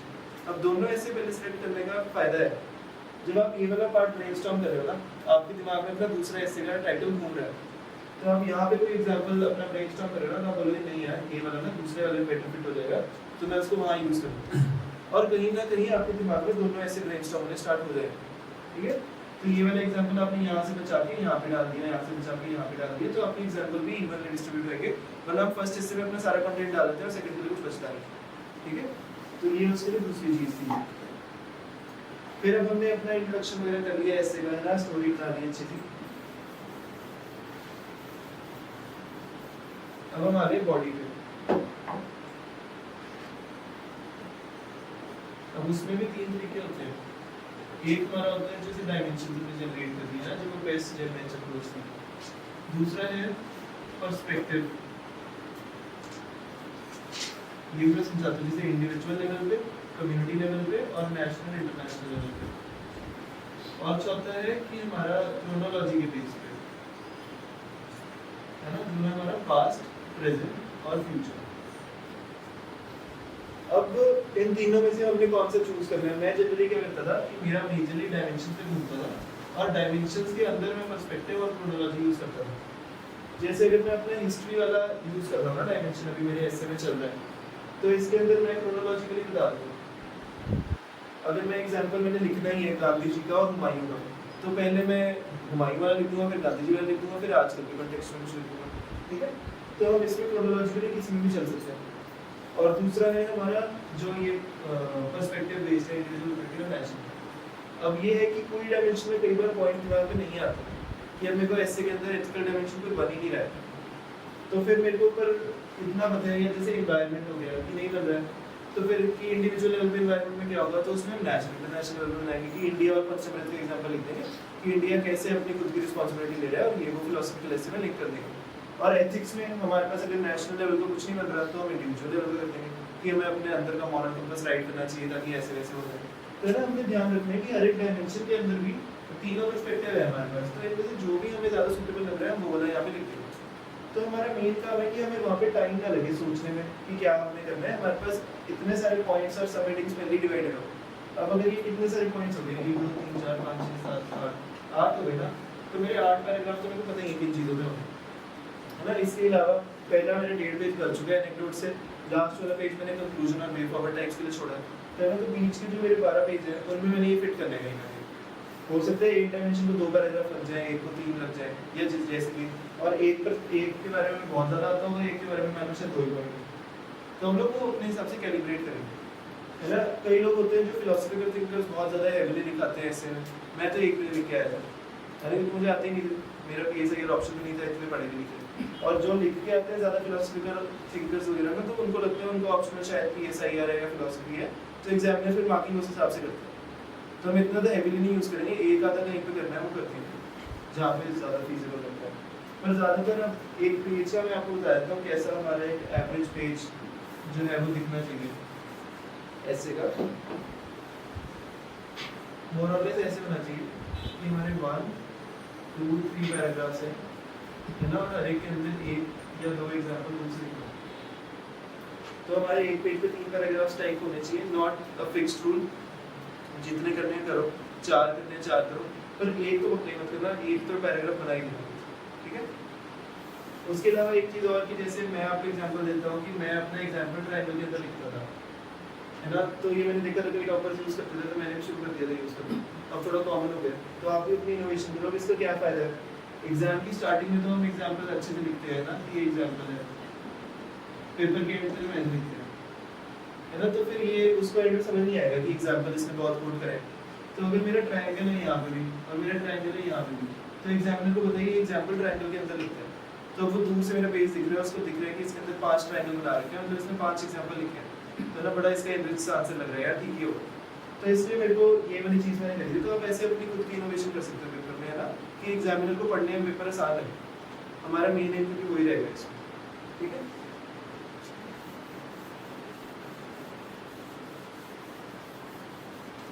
तो हमने अपनी एस्से की बॉडी भी डिस्कस कर ली, है ना, कि हम लोग ये अप्रोचेस यूज करेंगे। अब एंड में आ जाती है कंक्लूजन। अब कंक्लूजन के अंदर क्या होता है कि जब हम अपना स्टार्टिंग का हमने ये सारा बिल्ड कर लिया, एनेक्डोट बिल्ड कर लिया और कंक्लूजन पे आ गए, तो कंक्लूजन हमने ऑप्टिमिस्टिक से थोड़ा सा लिख दिया कि ऐसे ऐसे हमें करना चाहिए, ऐसे पता चलना चाहिए कि हम कंक्लूड कर रहे हैं। अब हम लोगों ने जो स्टार्टिंग में एनेक्डोट डाला ना, उसका रेफरेंस कंक्लूजन में डाला। जैसे अगर मैंने अपने ऐसे जैसे बताऊंगा बाद में आपको कि रविकरण सर का एग्जांपल यूज किया था इंट्रो में, तो वो we should example follow the example of Padmashri doctor Ravikaran. अब मैंने बता दिया कि उनको पद्मश्री भी मिला था उस काम के लिए, और फिर बस इतना सा मेंशन करके बाकी मेरा अपना जनरल से चल रहा है। तो चाहे ना चाहे जो एग्जामिनर है उसके दिमाग में जो मैंने स्टार्टिंग में पूरा ऐसे लिखा ना वो दिमाग में घूमेगा, तो उसको भी थोड़ी होलसम सी फीलिंग आएगी कि हाँ यार मैंने इसमें जहाँ से स्टार्ट किया वहीं से खत्म किया इससे, और यहाँ पे भी मैंने खत्म कर दिया। अब मेरे पास जो सेकंड एसे था ना, वो मेरे पास उस टाइम घड़ी मैं भूल गया था पेपर में, क्लास में क्लॉक पे, तो मैं ज़्यादा तेज काम करने लग गया था, तो मेरे पास 15 मिनट बच गए थे और मेरा जो पेज था वो इतना खाली रह गया था। नहीं बन रही थी उसमें बात सेकंड ऐसे के एंड में। तो मैंने कहा क्या करना है, तो मैंने यहाँ पे ना ऐसे 4 लाइन की पोएम लिख दी। अब वो पोएम बहुत बेस्ट नहीं थी, बहुत अच्छी नहीं थी कि भाई बहुत ही कुछ बहुत मैं पहले से पोएम लिख रहा हूँ, ऐसा कुछ नहीं था। बट एक लाइन तो आपने लिख दी अपने ऐसे के टाइटल से रिलेटेड सी, उसके एंड में आपका आ गया सॉरो। अब आपने मन में बस उसके राइमिंग वर्ड सोचने हैं, है ना। आपने सोचा सॉरो होता है, हाँ यार टुमारो होता है, ये होता है, ये होता है, तो उसके बेसिस पे रिवर्स इंजीनियरिंग से पिछली लाइन कंप्लीट करी। वो बस पढ़े कि थोड़ा सा रेलेवेंट टू द टॉपिक है, एंड में राइमिंग वर्ड्स भी आ रहे थे, हाँ पोएम जैसा लग रहा है, ठीक है ना। तो ऐसे करके थोड़ा सा हम लोग अपना क्रिएटिविटी भी यूज कर सकते हैं। एक और खास बात है, कई लोग बोलते हैं कि हमने सेकंड एआरसी की रिपोर्ट है ना नहीं पढ़ी या पढ़नी चाहिए कि क्या सीन है। देखो मैंने तो नहीं पढ़ी थी। अब जहाँ पे भी एडमिनिस्ट्रेशन से रिलेटेड, सिविल सर्विसेज से रिलेटेड, है ना, कुछ इलेक्शन से रिलेटेड कुछ भी आ रहा है तो मुझे पता है एआरसी करती है, तो कंक्लूजन में मैं ये भी लिख देता हूँ कि पहले तो अपनी वाली बात लिख देता हूँ and follow the recommendation to second ARC in full letter and spirit so that ये हो जाए, ठीक है। अब उसको नहीं पता, आपने नहीं पढ़ी है, पर हर जगह भी नहीं यूज़ करनी, जहाँ पे पॉसिबल है पेपर में 1 या 2 जगह यूज़ करेंगे, पर हम थोड़ा सा इसको कर सकते हैं, है ना। पर मेजरली हम लोग हर चीज़ की कमेटीज़ याद करके जाएंगे, पुलिस रिफॉर्म्स की कमेटीज़, इलेक्शन रिफॉर्म्स की कमेटीज़ 2-3, दिनेश गोस्वामी ये वो, है ना। हम लोग विमेन के लिए कौन सी कमेटीज़ बनी है, ऐसे कुछ कुछ कमेटीज़ हम याद करके जाएंगे। पीडीएस की, फूड सिक्योरिटी की, शांता कुमार कमेटी, ये सब, है ना, बॉर्डर के लिए शिकायत कर कमेटी, है ना, मॉलीवुड कमीशन, तो ये सारे हम याद करके जाएंगे। कंक्लूजन में लिखने में वापस हो कि अब मेरे को कोई पूछे ई गवर्नेंस पे क्वेश्चन है, दुनिया का कोई भी क्वेश्चन ई गवर्नेंस पे है, तो मेरा कंक्लूजन पहले ही रेडी है ना, कि we should follow the national digital governance framework policy given by NITI Aayog and follow the Hyderabad declaration on e governance in full letter and spirit so that India जो है वो ई गवर्नेंस हो जाए। और उसमें भी मैं कंक्लूजन में ई गवर्नेंस में ई पे बोला मार के ऐसे नीचे वो बना दूंगा एफिशिएंट, है ना, एथिकल, और मैंने एक और चीज़, तो ऐसे करके हमने पहले ही अपना कंक्लूजन सेट कर लिया और घर से तो पेपर में गए लिखाया, कोई इशू नहीं, टाइम भी नहीं लगा सोचने में, और उसको भी लग रहा है कि हैदराबाद डिक्लेरेशन बहुत फॉलो करी है इसने, मेरे को तो पता है बस इतना है कि ई गवर्नेंस की, ठीक है, और रिसेंटली हुई थी वो भी बात करने चला। तो ऐसे हमने ये सब स्मार्ट वर्क कर लिया।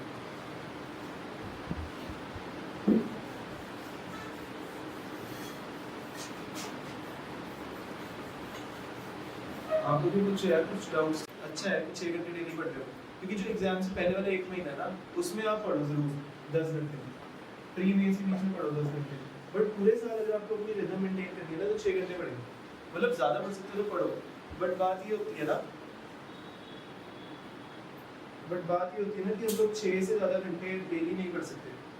अगर हम पढ़ेंगे इससे ज़्यादा तो फिर ना 2 दिन बाद बर्नआउट हो जाएगा, फटीग हो जाएगा, ब्रेक लग जाएगा, फोर्स्ड ब्रेक, वो नहीं हमें चाहिए, है ना। हम लोग ट्राई करेंगे कि डेली 6 घंटा मेंटेन करें, अपना ब्रेक्स भी लेते रहें, संडे को हाफ डे ऑफ भी ले सकते हैं अगर आपको लग रहा है कुछ है ना। इसके अंदर ब्रेक्स ऐसे नहीं होंगे कि हम 10 दिन ट्रिप पे चलेंगे, इसके अंदर ऐसी होगी कि हाँ 1 दिन की ब्रेक होगी, ये कर ली, ठीक है। तो ये होता है कि तो मेरा कभी ऐसे नहीं था कि घंटों के हिसाब से पढ़ना है, मैं जनरली रखता था 20 दिन का टारगेट, कि 20 दिन में मैंने एंशिएंट मेडिवल कल्चर रिवाइज करना है ना। हो सकता है कि पहले दूसरे दिन में नहीं पढ़ पाया, कॉलेज में कुछ आ गया, है ना, पर तीसरे चौथे दिन थोड़ा सा फ्री हो गया, ज़्यादा पढ़ लिया, तो 7th 8th 9th डे तक मुझे पता चल गया कि हाँ यार मैं तो अभी 35% पे ही पहुँच जाऊँ, थोड़ा सा काम बढ़ाना पड़ेगा, मैं उस हिसाब से अपना काम बढ़ाता था। क्योंकि होता क्या है कि अगर हम लोगों का 1 दिन का टारगेट पूरा नहीं हुआ ना तो हमें अगले दिन गिल्ट होता है, बैकलॉग आता है, अगले दिन का भी पूरा नहीं होता, तो वो साइकिल खींचता रहता है। पर एक बात भी याद रखना, टारगेट कभी पूरा नहीं होता दिन का, अगर आपका टारगेट दिन का पूरा हो गया तो मतलब आपका टारगेट छोटा था, ठीक है। तो इसलिए इस बात से कभी नहीं डरना। अगर आपने बोले 5 चैप्टर पॉलिटी के 2 हिस्ट्री के पढ़ूंगा, हो सकता है 4 ही पॉलिटी के हो, ये वही ना, तो ऐसा हो जाता है, तो इसमें कोई घबराने की बात नहीं है ना। तो मेरा टाइम टेबल जनरली यार बड़ा फ्लेक्सिबल सा था, ऐसा नहीं था कि मैं, है ना, फिक्स करके बैठा, क्योंकि जो टाइम था कि मैं सिर्फ फुल टाइम सिर्फ यूपीएससी कर रहा हूँ, वो था 2 महीने, उससे पहले या कॉलेज में था या इंटर्नशिप में। बट अगर एक एवरेज संडे का दिन है और मैं पढ़ पा रहा हूँ उसमें, तो मेरा यही होता था कि यार अपना सुबह लगा लिए अपने 3-4 घंटे, और फुल डे है तो बीच में लंच कर लिया, थोड़ी देर रेस्ट कर लिया, कुछ फोन पे खेल लिया, यूट्यूब देख लिया, फिर उसके बाद 3-4 घंटे और पढ़ लिया, फिर रात को फिर से 1-1.5 घंटा फोन चला लिया, फिर सो, ठीक है। तो ऐसे मेरा चलता था डेली। संडे वाले दिन में 7 से 8 घंटे हो जाए अगर टाइम है ना, वरना बाकी दिन में 6 घंटे हो जाए तो बहुत अच्छा है। डेली 6 घंटे बहुत सफिशिएंट है ना, इतना कुछ नहीं है, पर वो होना चाहिए कि इफेक्टिव होनी चाहिए पढ़ाई, है ना। क्योंकि कई बार होता है हम लोग किताब लेके बैठ जाते हैं पर दिमाग में नहीं घुसता, तो उस टाइम पे ले लो आधे घंटे की ब्रेक, है ना। कई लोगों का होता है कि वो 20-20 मिनट के सेशन लगाते हैं इंटेंस स्टडी के, फिर 5-10 मिनट की ब्रेक ले लेते हैं मेरा जनरली होता है कि 3-4 घंटे इकट्ठे बैठ के उसके बाद 2-3 घंटे की ब्रेक लेंगे, तो सबका अपना अलग अलग होता है ना। डेली टारगेट्स, क्योंकि मैं पर्सनली 15-20 दिन के टारगेट्स रखता था डेली की जगह। मेरा ये होता था कि यार 15-20 दिन में ये वाली चीज़ खत्म करनी है, प्लस इतने आधे करंट अफेयर्स कर लेंगे, तो वो चाहे मैं जब भी पढ़ूँ जैसे मेरा मन कर रहा है ना। पर सबका अलग है अपने मैनेजमेंट लेवल से ना, तो वो आप देख सकते हो।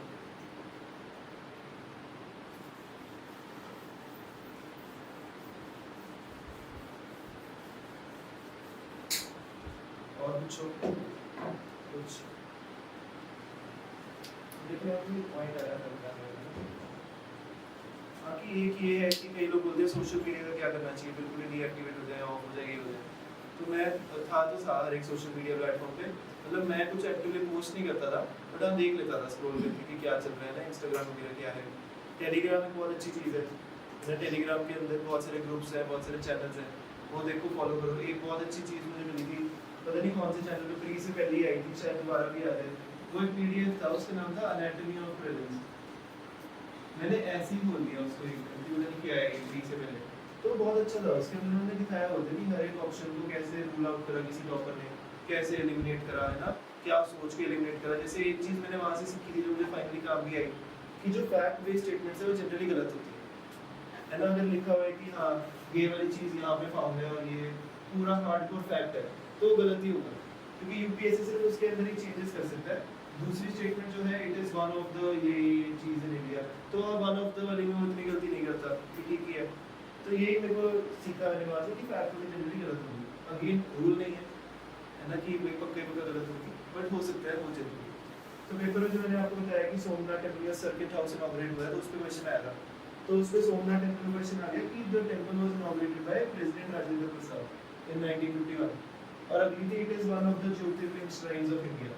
अब मुझे क्या पता ज्योतिर्लिंग श्राइन्स क्या है, या ऊपर राजेंद्र प्रसाद ने कराया कि नहीं कराया।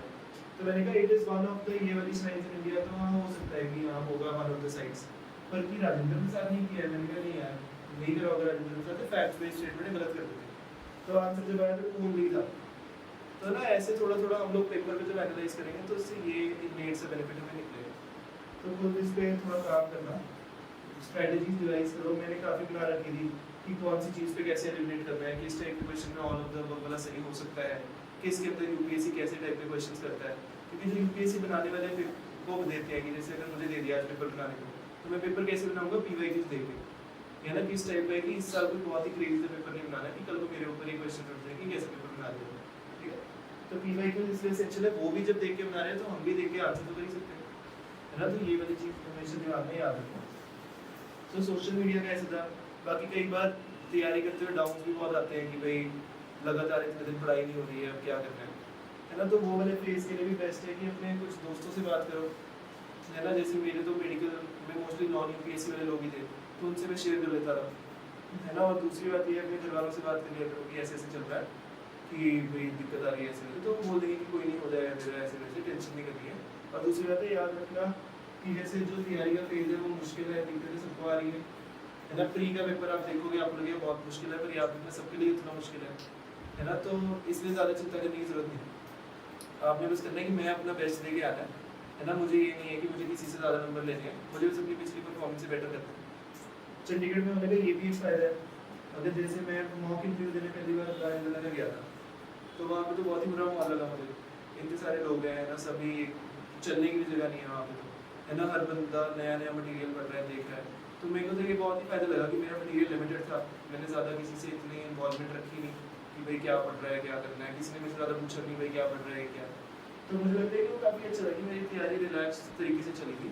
मुझे कोई वो नहीं था कि किसी और से ज़्यादा नंबर लेने हैं, कि भाई टेस्ट सीरीज से भाई रिजल्ट लग रहे हैं, मेरा इतना रैंक आ रहा है, ये वो इतना कुछ नहीं था। मुझे था बस अपने पिछले परफॉर्मेंस से अपने आप को बेटर करना, है ना। और अपनी असेसमेंट भी मोस्टली जैसे मॉक दिया आपने प्रीलिम का, तो खुद ही असेस कर लिया कि हाँ ऐसे। मेंस का भी काफ़ी हद तक खुद असेस कर लिया था, पर मैंने एक टेस्ट सीरीज भी दी थी मेंस की, प्री और मेंस के बीच में, है ना। और मॉक टेस्ट भी जो 15 थे खुद ही मार्केट से खरीद दिए, खुद ही दे दिए, खुद ही असेस कर लिया, खुद ही नोट्स में ऐड कर लिया, खुद ही कर लिया, है ना। इतनी ज़्यादा आपने अनड्यू रिलायंस भी नहीं किसी और पर रखनी कि वो आपको हर स्टेप पे बताएगा कैसे करना है। खुद की अपनी स्ट्रैटेजी बनाओ और खुद वो आगे चलो, क्योंकि स्ट्रैटेजी हर एक की अलग है ना। टाइम पीरियड सबको अलग लगेगा, किसी को एक बार ही समझ आती है, किसी को 4 बार में समझ आती है है ना। तो जैसे पॉलिटी मेरे को नहीं समझ आती है ज़्यादा, तो मुझे उसको पढ़नी पड़ी। कम से कम मेरे को लगता है 1.5 2.5 साल की प्रिपरेशन में 15 बार तो पढ़ ली हो, है ना, बार बार। पहले 4 बार मुश्किल लगती है पढ़नी, उसके बाद थोड़ी थोड़ी ईजी लगने लग जाती है। पर 15वीं बार पढ़ते भी उसमें हर बार मुझे कुछ नया मिल रहा था, है ना। और वो नया तभी मिलेगा जब मेरे को पिछले वाली बार पक्का पता होगी, तो मैं नई वाली चीज़ को फोकस कर पाऊँगा, है ना। सो ये मेन इसका रहता है हमारा।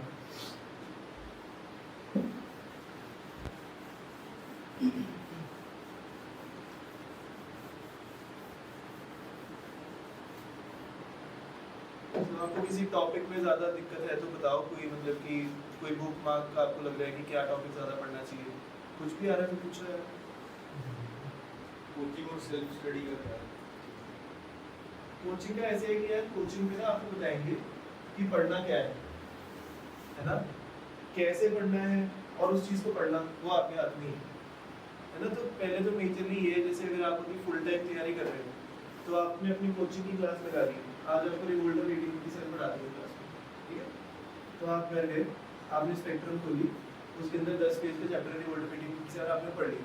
अगर आपने क्लास में रजिस्टर में हाथ से नोट्स बनाए या आपके पास प्रिंटेड नोट्स हैं, तो आपने क्या करना है कि ये वाली जो इसके अंदर जो स्पेक्ट्रम के अंदर 4 बातें नहीं होंगी, हो सकता है इसके अंदर 2 बातें एक्स्ट्रा हो, तो आपने ये वाली चीज़ इसमें ऐड कर दी आज के आज। तो ऐसे करके जब आपके महीने में मॉडल हिस्ट्री खत्म होएगा, आपकी क्लास नोट्स भी हो गए, आपके स्पेक्ट्रम भी हो गए। अब हो सकता है क्लास नोट्स के अंदर कोई चैप्टर जो नहीं पढ़ाया जो स्पेक्ट्रम के अंदर ज़्यादा है, तो कोई बात नहीं, वीकेंड में हमने वो वाला चैप्टर भी अपना जो है वो पढ़ लेना। तो ऐसे करके हमारा टारगेट है, अगर आप फुल टाइम कर रहे हो तैयारी, तो आपने अपना जो क्लासरूम नोट्स है और जो स्टैंडर्ड बुक है वो क्लास के साथ साथ ही निपटा ली। By the end of that month you are ready with your compilation. मतलब इससे ज़्यादा बेस्ट कुछ हो ही नहीं सकता अगर आपने साथ साथ कर लिया। हो सकता है कुछ दिन बैकलॉग आ गया हो कि यार स्पेक्ट्रम 4 चैप्टर पीछे चल रहे हैं हम लोग, तो कोई बात नहीं, वो 3 चैप्टर से स्किप कर दिए, बट करंट डे वाला चैप्टर आपने साथ ही साथ पढ़ लिया, बेटर अंडरस्टैंडिंग भी आएगी। और बेस्ट है, कोई टॉपिक अगर आपको फिर भी मुश्किल लग रहा है, याद नहीं हो रहा, तो सच्ची यूट्यूब पे डाल दो, कोई ना कोई वीडियो मिल जाएगी उसको, उसको देखो 1.5x पे, और उसके अंदर 2 बातें नहीं मिलेगी, वो अपने नोट्स में ऐड कर दो। मेन गेम यही है कि जो भी नई बातें आ रही हैं वो हमें एक जगह पे ऐड करनी, क्योंकि वो हम बाद में भूल जाएंगे। फिर आपका जैसे ये महीने का हो गया, मॉडल हिस्ट्री पूरा कर लिया, फिर आपने 5 दिन लगाए, उसको रिवाइज कर लिया, फिर अपना सेक्शनल टेस्ट दे दो, कोचिंग का दे दो, मार्केट से खरीद दो, कोई भी दे दो, फिर देखो कि कैसी परफॉर्मेंस है। पर इस प्रोसेस के बाद भी ना, जब आपने अपना अच्छे से पढ़ लिया है, ऐड कर लिया, सब कुछ कर लिया, तो भी हो सकता है आपके मार्क्स कम आए। इसके 2 कारण हैं, एक तो क्योंकि अभी पता नहीं है कि एमसीक्यू को अच्छे से सॉल्व करने का तरीका क्या है, दूसरा है कि कई बार जो टेस्ट होते हैं वो अननेसेसरीली टफ होते हैं, उनके अंदर रैंडम क्वेश्चन डाले होते हैं, तो वो जब over a period of time आप करते रहोगे, अपने नोट्स में ऐड करके बार बार पढ़ते रहोगे, तो जब अगली बार आपको वैसे सेम क्वेश्चन करेगा अजीब सा, तो आपने उसके नोट्स में ऐड कर लिया, तो आपके लिए तो वो ईजी होगा, है ना। सो ये 2 ही कारण है जिस वजह से भी नंबर कम आएंगे। और एक ये कि ऑब्वियसली आपने रिवीजन अभी उतने अच्छे से नहीं करी है, आप एक बार अच्छे से पढ़ लिया है, बट सारा कुछ याद नहीं रहेगा, चाहे नोट्स बना लो अभी, उसको 2 बार पढ़ लो, वो जब over a period of time बार बार पढ़ोगे तब वो दिमाग में आएगा। और दूसरी चीज़ ये भी होती है, तो आपने ये पूरा प्रोसेस कर लिया, आपने मॉडल हिस्ट्री में बहुत बढ़िया हो, अगले महीने आपने पॉलिटी कर लिया, फिर आपने ज्योग्राफी कर लिया, अब आप अगले महीने में आए हो तो आपको मॉडल हिस्ट्री बिल्कुल भी नहीं आता, वो होता है नहीं याद होती, ऐसा थोड़ी है कि हमने एक बार पढ़ी तो याद होती। तो कोई बात नहीं, हम लोग उस टाइम पे क्या करेंगे, रोज रात को सोने से पहले बेड टाइम पे अपने नोट्स या स्पेक्ट्रम का एक चैप्टर पढ़ेंगे, थोड़ा सा ब्रश अप करते रहेंगे। अभी भी आप ऐसा कर सकते हो, अगर आपको लग रहा है कोई और सब्जेक्ट चल रहा है, तो स्पेक्ट्रम मुझे लगता है अच्छी बुक इसलिए भी थोड़ी स्टोरी बुक की तरह हो जाती है, उसके अंदर भी मैं आपको बताता हूँ कौन सा वाला जो पार्ट है या कौन सा वाला फेज है जो ज़्यादा इंपॉर्टेंट है। एक है 1600 से जो एडवेंट ऑफ यूरोपियंस हुआ था, वहाँ से लेके हमारा 1857 से पहले पहले का जो सारा ब्रिटिश, पोर्चुगीज, डच, ये सब वाला पार्ट था ना, ये वाला पार्ट हम लोग जनरली भूल जाते हैं या इतना अच्छे से नहीं करते, पर ये वाला ज़्यादा इंपॉर्टेंट पार्ट है। इसके बाद अगला हमारा इंपॉर्टेंट पार्ट है जो सोशल रिलीजियस रिफॉर्म मूवमेंट्स और ये सब वाला बीच में पार्ट है। उसके अलावा हमारा मेन इंपॉर्टेंट पार्ट है 1940 से 47 तक, क्योंकि ये वाला पार्ट भी उनका याद ही रहते हैं, कैबिनेट मिशन प्लान ये वो, ठीक है। तो ये वाले वैसे आजकल ज़्यादा क्वेश्चन पूछ रहे हैं।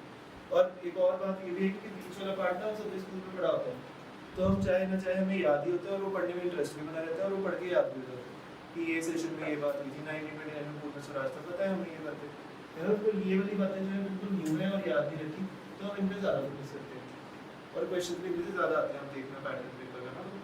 तो हमने ये सब आइडेंटिफाई करना है कौन सा पार्ट इंपॉर्टेंट है।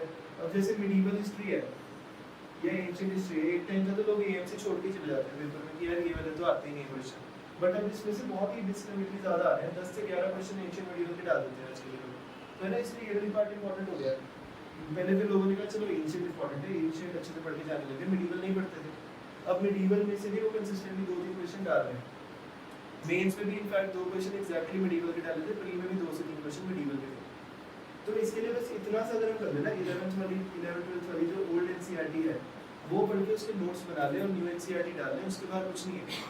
अगर उसके बाद कुछ है तो किसी को भी नहीं आता, तो जस्ट लेट इट बी, कोई बात नहीं है ना। क्वेश्चन अगर जैसे आ गया तो उस साल की फॉर्म जो है वो क्या है, मैंने ओल्ड एनसीईआरटीज पढ़ ली थी, मैंने न्यू एनसीईआरटीज पढ़ ली थी, मैंने नितिन से गाने सर की बुक पढ़ ली थी कल्चर वाली, तीनों में नहीं था, तो मैंने कहा किसी को नहीं आता तो कोई बात नहीं, नहीं आता है ना, तो हम हर क्वेश्चन की टैकल करेंगे, बट हम ट्राई करेंगे जो हमारा स्टैटिक पार्ट है उसमें से कोई गलती नहीं होगी, ठीक है। तो आप सारे सोर्सेज जो है फॉलो करना, साथ साथ में यूट्यूब वीडियोस भी देखते रहो, है ना, कोई उसमें इशू नहीं। उसके अलावा और क्या बता सकता हूँ, पॉलिटी के भी आप प्लीज नोट्स बनाना शुरू करो, जो लास्ट वाला पार्ट है कॉन्स्टिट्यूशन और कॉन्स्टिट्यूशन, कई बार होता है वो क्लासरूम में स्टार्टिंग वाला पार्ट इंपॉर्टेंट ज़्यादा है तो उस पर ज़्यादा वेटेज होती है, एंड वाला पार्ट उतना अच्छे से नहीं हो पाता, वो एंड वाले पार्ट में सिर्फ एक टॉपिक है जो पीआरआई है वो अच्छे से कवर होता है, उसके अलावा जुडिशरी, स्टेट वाली बॉडीज और जो हमारा नॉन कॉन्स्टिट्यूटिव कॉन्स्टिट्यूशन वो नहीं अच्छे से कवर होगा, तो वो हम अच्छे से पढ़ेंगे, उसके नोट्स बना के रखेंगे, है ना। लोग बोलते हैं लक्ष्मीकांत के नोट्स बनाने चाहिए कि नहीं, वो अगेन आपकी डिस्कशन है। मैं इनिशियल फेज में नोट्स बनाता था तो मुझे लगता था यार अच्छे से पढ़ूंगा एक घंटा, फिर बाद में लगता था इतना टाइम लग जाएगा इसमें, तो इनिशियली अगर आपको लग रहा है ज़रूरी है तो बना लो उसके नोट्स। एक और चीज़ है, नोट्स जो हम इनिशियली बनाते हैं तो टेंडेंसी होती है कि हम सब कुछ लिख देते हैं, तो वो नेचुरल है, सब कुछ लिखोगे स्टार्टिंग में, धीरे धीरे ही वो कट रहे, ठीक है। स्टार्टिंग में बहुत बल्कि नोट्स बनेंगे, सब कुछ लिखिए क्योंकि अभी हमारे लिए सब कुछ नया है, तो मैं जनरली रिकमेंड करूँगा कि जैसे आपने फर्स्ट रीडिंग कर ली कर लो, सेकेंड रीडिंग के टाइम आप नोट्स बना लो, है ना, कि उसमें आपको पता चलेगा कौन सी चीज़ मुझे याद है और कौन सी मुझे मुश्किल लगती है, तो सेकेंड रीडिंग के टाइम हम अपने नोट्स बनाएंगे, है ना, उसको हम लोग ऐड करते रहेंगे अपने उसमें कि जैसे जैसे चल रहा है। वरना आप कोई बात नहीं बल्कि नोट्स भी बना लो, जब आप उस नोट्स को तीसरी चौथी बार पढ़ोगे ना तो जो आपको पार्ट याद है आप उस पर नजर ही नहीं मारोगे, आप अपने आप ही इंपॉर्टेंट वाली बात ही पढ़ोगे, ठीक है। तो नोट मेकिंग बहुत एसेंशियल है, क्योंकि सबसे ज़्यादा दिक्कत लास्ट के मंथ में ये आती है कि हमारे पास कंपाइल्ड मटीरियल हो तो यार मैं ये पढ़ लूँ, तो हम लोग मार्केट को आते हैं कि यार कोई कंपाइलेशन मिल जाए छोटी सी एएमसी की, ये पढ़ के मैं जाऊँगा पेपर देने, तो खुद ही की बना लेते वो बेस्ट है ना। मैं अपनी हिस्ट्री के भी कुछ जो मैंने नोट्स बनाए थे उनका सैम्पल भी लेके आके आपको दिखा दूंगा कि क्या था, ठीक है। तो जैसे मैं एग्जांपल दे देता हूँ हिस्ट्री के नोट्स का,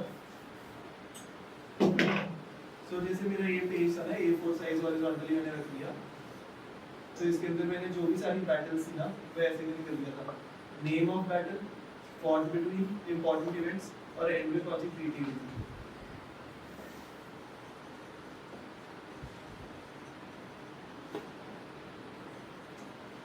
ठीक है। अब मैंने इसके अंदर सारी बैटल्स क्रोनोलॉजिकली लिखनी शुरू कर दी, ठीक है, कि सबसे पहले अगर बक्सर हुई थी, प्लासी हुई थी, फिर बक्सर हुई थी, फिर एंग्लो मैसूर वॉर 1 हुई थी, फिर एंग्लो मराठा, फिर सेकंड पेज आ गया एंग्लो मैसूर ये वो, एंग्लो सिख वॉर ये वो, है ना, फिर एंड में आ गया British Afghan relation, British Burma relation, British Nepal relation, तो ये सब करके मेरे 4-5 पेज में सारे बैटल्स कवर हो गए।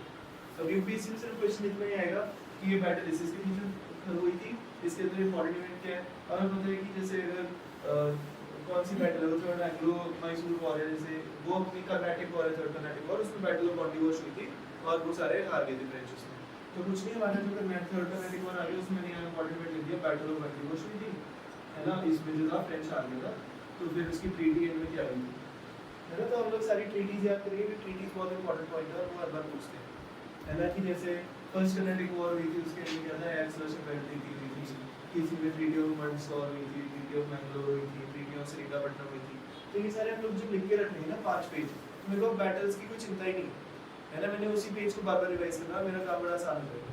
तो ऐसे ऐसे नोट मेकिंग हमने करनी है ना, समझ रहे हो, तो आप ऐसे बनानी शुरू कर दो अभी से जहाँ आपको लग रहा है, अगेन ये सबके लिए बहुत डिफरेंट है, जिसको जो मुश्किल लग रहा है वो उसके नोट्स बनाएगा, कोई फिक्स नहीं है कि इसीलिए हम नोट्स बनाएंगे, ठीक है।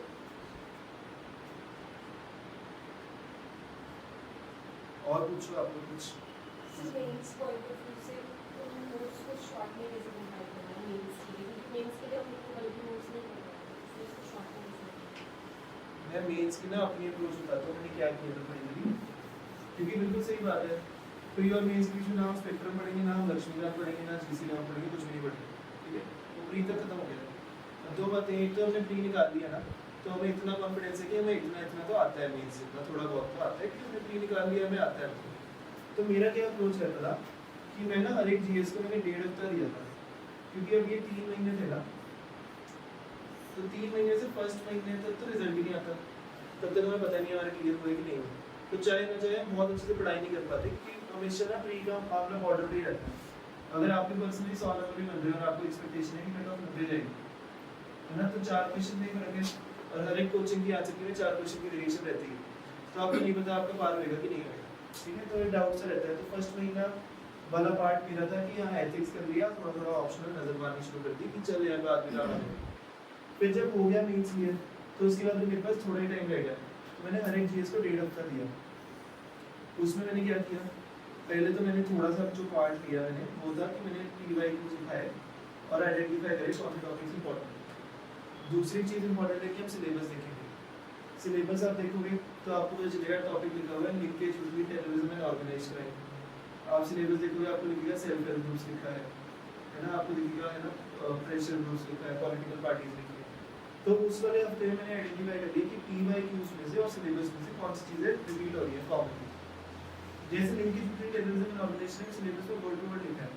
जीएस3 का क्वेश्चन था इस बार का, linkage between terrorism and organisation.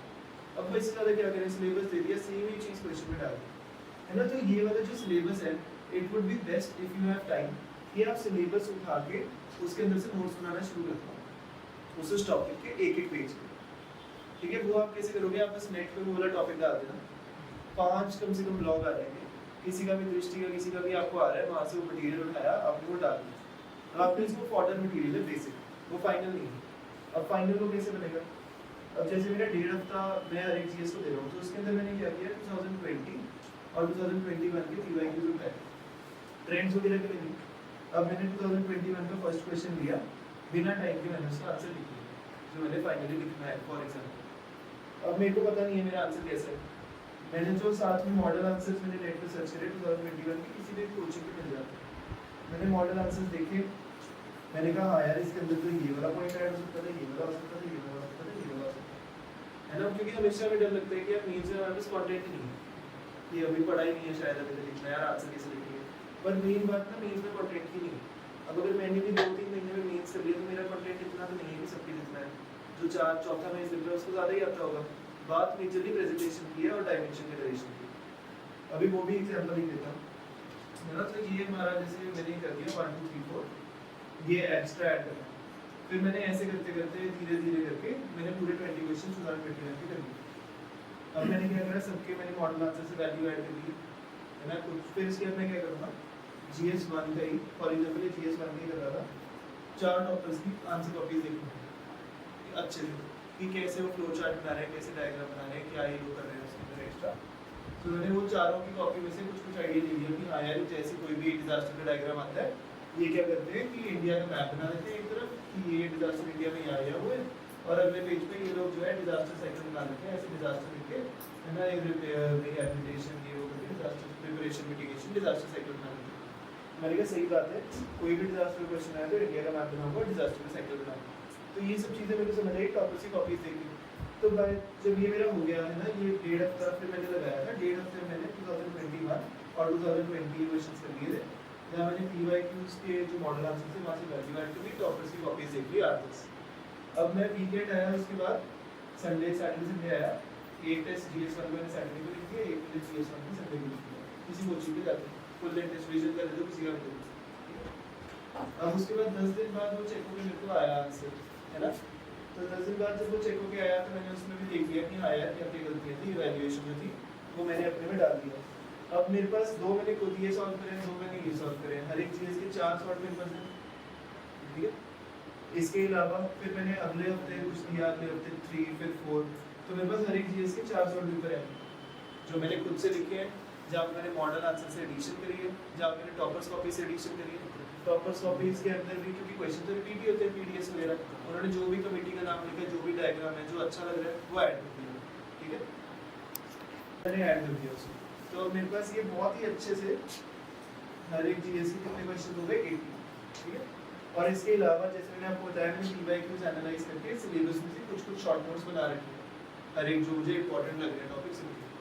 ठीक है, अब इसके बाद क्या हुआ, एंड में विजन का अभ्यास होता है ना, पेपर 2 हफ्ते पहले पेपर से, तो वो मैंने दिया था। तो मेरे पास हर एक जीएस के 5 शॉर्ट पेपर्स हैं इस टाइम पे, हर एक जीएस के 100 क्वेश्चंस हैं, 100 आंसर्स हैं, तो बेसिकली 100 टॉपिक्स हो गए हर जीएस के। तो अब मैं वही आंसर्स को पढ़ रहा हूँ, वही मेरा मटेरियल है ना, मेरे को कोई अलग से मेंस ये सब पढ़ने की जरूरत नहीं है, तो मेरे पास अब यही है मटेरियल और ये मैं कर रहा हूँ। तो आप इसके अंदर एक है ना जंप क्या ले सकते हो इस पॉइंट पे कि आप अभी ही सिलेबस के अंदर से टॉपिक्स आइडेंटिफाई करके उनके शॉर्ट नोट्स बना सकते हो 8 पेज के, ऑनलाइन से ढूंढ लो, बुक से ढूंढ लो, कहीं से भी ढूंढ लो। ठीक है, क्योंकि मैं आपको एक बात बताता हूँ,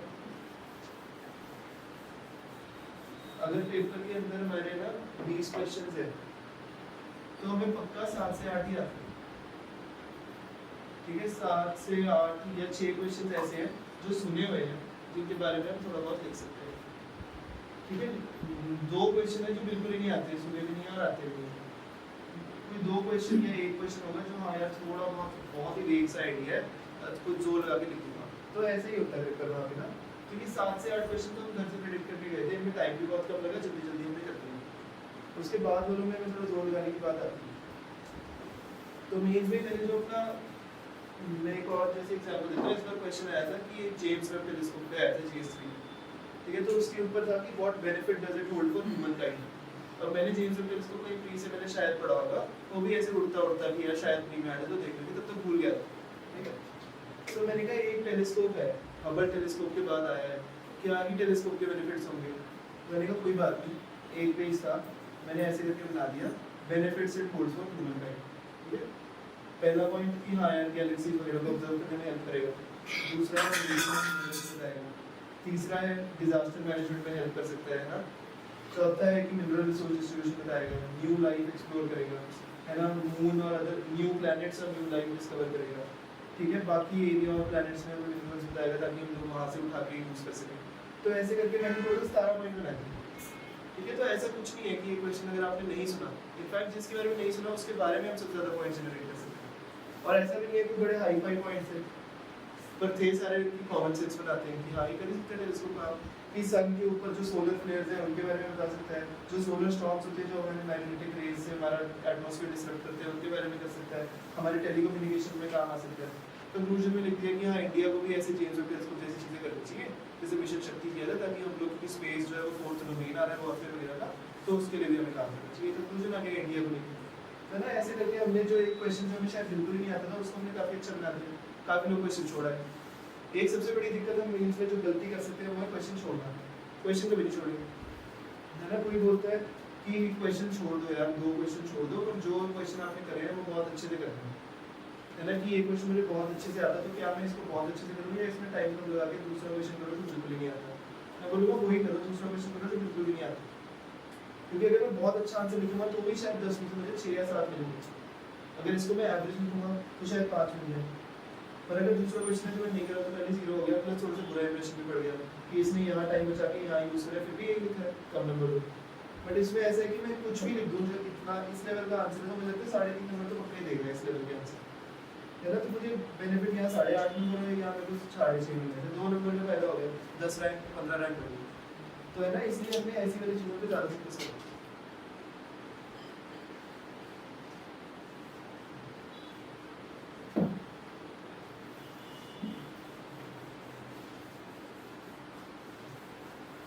तो मटेरियल जो कंसोलिडेशन का काम है ना, वो कोई ऐसे कॉमन सोर्स नहीं है जहाँ पे मेंस का सारा सामान दिया हो, वो मल्टीपल जगहों से इकट्ठा करते जाना पड़ेगा। नेट से करना है, कॉपी से करना है, टॉपर्स कॉपी से करना है, ये 3-4 सोर्सेज ही हैं, एक जगह पे इकट्ठा करना है, बस ये चैलेंज है। और पूछो।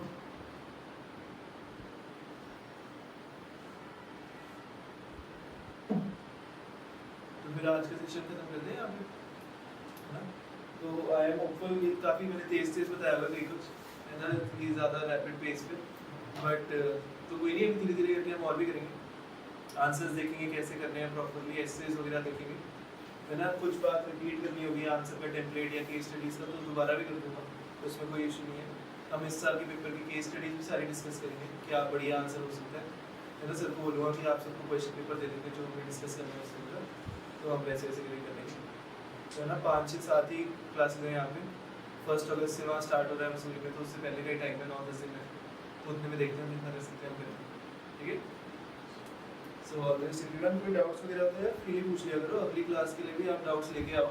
अब मैं हूँ तो है ना, पूछो जो पूछ सकते हो, इसमें घबराना क्या है किसी को, है ना, सारे बढ़िया, तो पूछो आराम से, ठीक है, बाय बाय।